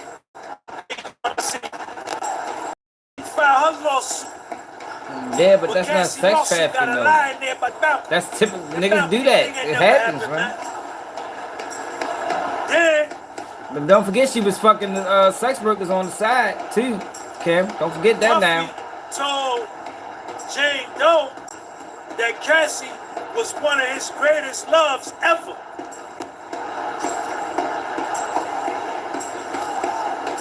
And showed Jane Doe love letters he wrote to Cassie. Jane Doe then said that Gina tormented Cassie's relationship with Puffy. Then, here we go again. Here we go again. Jane Doe, she get mad again because Puffy done took another girl to London. Now Puffy in London with another honey. Puffy be over there with a honey. He be in LA with a honey. He be in Miami with a honey. He be in London with a honey. He be in New York with a honey. He be everywhere. Puffy got honeys. Puffy got honeys everywhere, man. Got honeys everywhere. Got honeys everywhere. Check me out. Puffy got honeys everywhere. Got honeys everywhere. Jane Doe see Puffy with a honey over in London. Now she mad again. Now she mad again. She stay mad. But Jane Doe, right off the bat, you stab your girlfriend in the back because you start talking to Puff while your girlfriend was still dealing with him. So that show right there, you from the Dipsy Dumpster. Man, she was dirty as a motherfucker for doing that. That's what I said. Be careful what you ask for. She went there and tried to talk to Puff, and Puffy was dealing with her homegirl. And now look what she going through. Look what the fuck she going through. Whole bunch of bullshit.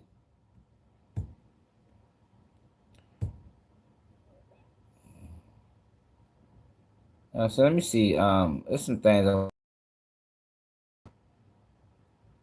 Cash out trial going on right now.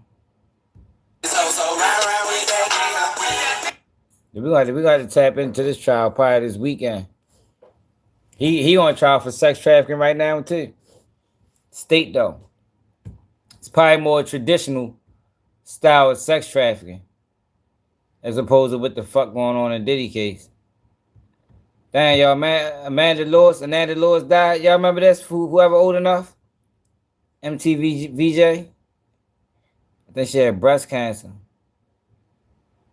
And rest in peace to that girl, man. She was 52. That's crazy. We covered this yesterday. Found guns, drugs, and a lot of cold hard cash at 3 different locations in the Atlanta area earlier this month. They say it represents the largest fentanyl bust in state history. You remember her, Kim? You're not old enough? It was quite the early morning wake-up call in a South Fulton neighborhood as heavily armed FBI agents swarmed home on Wolftail Court. When you see this on TV, you never expect that it will happen in front of your house. Candace Barnett lives next to the home that was raided around 6 a.m. last Thursday. Her family's surveillance cameras captured the shocking scene. Damn, look at that bitch. What do you think, looking at it again? Look at that bitch, the battling ram. When I saw it originally, and now I'm seeing it again, that's just something you can't unsee. The feds wanted to search the home of Bartholomew Keaton Harrelson. They breached his door, and a few minutes after ordering him to come out, he did. The South Fulton home was one of 3 locations by Harrelson, a convicted felon. The other 2 raids took place in Douglas County and Atlanta. Investigators say they found more than 550 pounds of illegal drugs. This was a major drug trafficking operation. The FBI and DEA together seized approximately 750,000 pills. These pills contained either fentanyl, cocaine, or methamphetamine. During the searches, officials say they also found pill presses to create counterfeit pills, about $150,000 cash, and a piece of unique jewelry. Agents also found more than 24 guns, including a machine gun. They say Harrelson was prepared to protect his operation. He faces 3 federal charges, including possession with intent to distribute controlled substances. It is alarming to go into a residence or, in the garage or wherever, that particular area and find this amount of drugs, especially fentanyl. They found multiple types of drugs in pill and powder form. Specifically, investigators say they found over 56 kilos of fentanyl. Agents say it found enough to kill everyone in Georgia at least 4 times. I hate when they do that. Drugs, and I hate when they try to put the death quantity on fentanyl. Like, man, they try to make this shit sound bad. This is a sad story. Did y'all see that? Right now, 4 o'clock, an investigation triggered by a reported child abduction has taken a number of dramatic turns today. Delaware State Police said the initial report that triggered an Amber Alert last night turned out to be false. Now, the Maryland State Police Homicide Unit is investigating searching a creek at a park in Cecil County earlier today. It is Wednesday afternoon. I'm Brian Taft. And I'm Christy Aletto. The big story on Action News is the search for answers surrounding the disappearance of 3-year-old Nola Dinkins. Today, that we have learned that her mother is cooperating with investigators. However, authorities still do not know where that little girl is. Yeah, Action News' Walter Perez has been talking to investigators in Delaware and Maryland. He's live now in Northeast Maryland with the latest from police today. As we said, so many twists and turns today. Walter. What's up, Mel? Without Brian and Christy, and that mom, Darian Randall, is being arraigned this afternoon in Newcastle County for allegedly filing a false police report. But even now, what we don't know is much more relevant than what we do know, namely what happened to 3-year-old Nola Dinkins. They killed her daughter. What started as a report of 3-year-old Nola Dinkins being abducted at gunpoint last night in Newark evolved into this stunning announcement earlier today by Newcastle County Police. As a result of that investigation, detectives determined that the initial account of the investigation, of the incident given by the mother, was false. The Amber Alert is now canceled, and there is no danger to the public. This afternoon, a woman is being arraigned in Newcastle County for allegedly filing a false police report. But the questions that linger are, what happened to Nola, and where is she at this hour? That part of the investigation takes us to Northern Maryland, where the Maryland State Police Department has taken the lead in this case. Maryland State Police believe that this 3-year-old could be in Maryland simply because she resided here in Cecil County with her mother. At this point, our homicide unit is investigating this case. We can't confirm that it's a homicide. Literally, we're still looking for the missing 3-year-old. Authorities were seen searching through the popular Perryville Community Park, but this investigation, we're told, is not limited to this one area. I don't know. Police are searching area parks. They're searching neighborhoods. They're looking for anybody with information better question. About her whereabouts to please contact us at the Northeast Barrack. Where's the dad? Where's the baby? So once again, Nola Dinkins' whereabouts is unknown at this hour. Anyone with further information is asked to contact Maryland State Police. Reporting live. Yeah, that's fucking crazy, man. She lied and said her child was abducted by a white man at gunpoint. A body has been found but not identified. So they did find the body. Dang, yo, you fucking killed your daughter, shorty? 31 years old.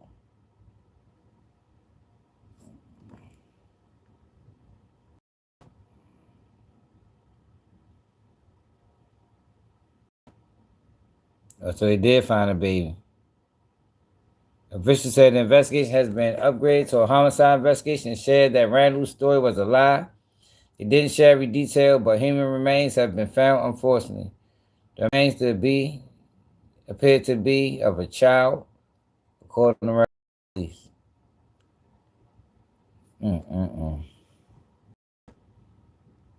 Damn. That shit is crazy.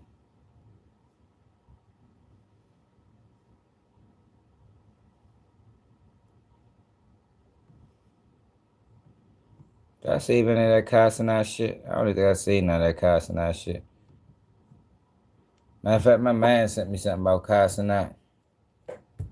So Cassie claimed that he didn't know Wale, but Wale, they got a picture of him and Wale on the goddamn football field together. Like, yo, Cassie on some bullshit, man.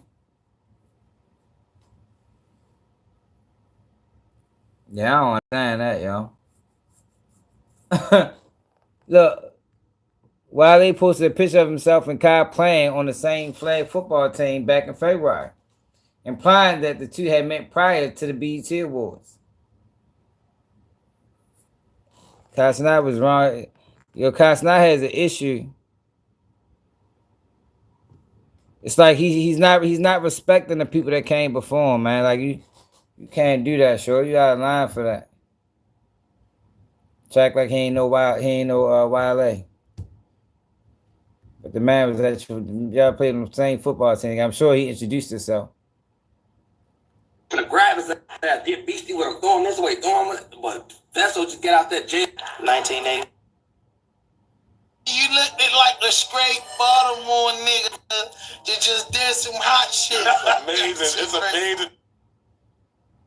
Emotional. What's everybody scared because all your image is over with. What's everybody saying? All his Instagram image is over. He not fat.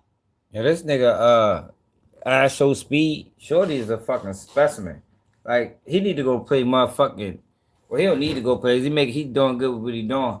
But Shorty probably can play basketball, football, baseball. That little nigga is athletic as a bitch. This nigga jumping over cars. Fucking running 40-yard dashes at 4.2.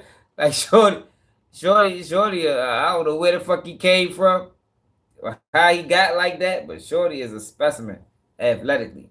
Yo, but I'm ready to take my ass to bed, man. Should I appreciate everybody that tapped in? Yo, if you're new to the channel, make sure you subscribe. Gotta take my dumb ass to work tomorrow. Make sure you hit that like button. But I just did this video so people can get a better understanding what the fuck going on with Diddy trial, yo, because like I said before, victims don't need immunity. You don't give victims immunity. You give suspects immunity. You understand what I'm saying? You give people that committed crimes immunity so they can speak freely and don't have to worry about going to jail. And why would you go to jail if you didn't commit? If you're telling the God honest truth, there's no reason to lie. You know, people that's going to get on the stand and tell the truth, they don't need immunity because they're going to be like, I'm telling the truth. I ain't committed no crimes. Fuck, I'm alive for. I'm a victim. Nah, man, them motherfuckers ain't victims. They suspects, co-conspirators. If Diddy is a criminal enterprise, they was fully complicit. And like I said in the last live, if you can learn anything from this situation, man, keep your soul intact, man. You feel me? Keep your soul intact, man. Keep your morals intact. Keep your integrity intact. Because the minute you bend them, the minute a motherfucker see a weakness, they gonna be willing to purchase that motherfucker if you selling it. But let me know how y'all feel about it in the comments. It's another day, Keep It G News, and I'm out.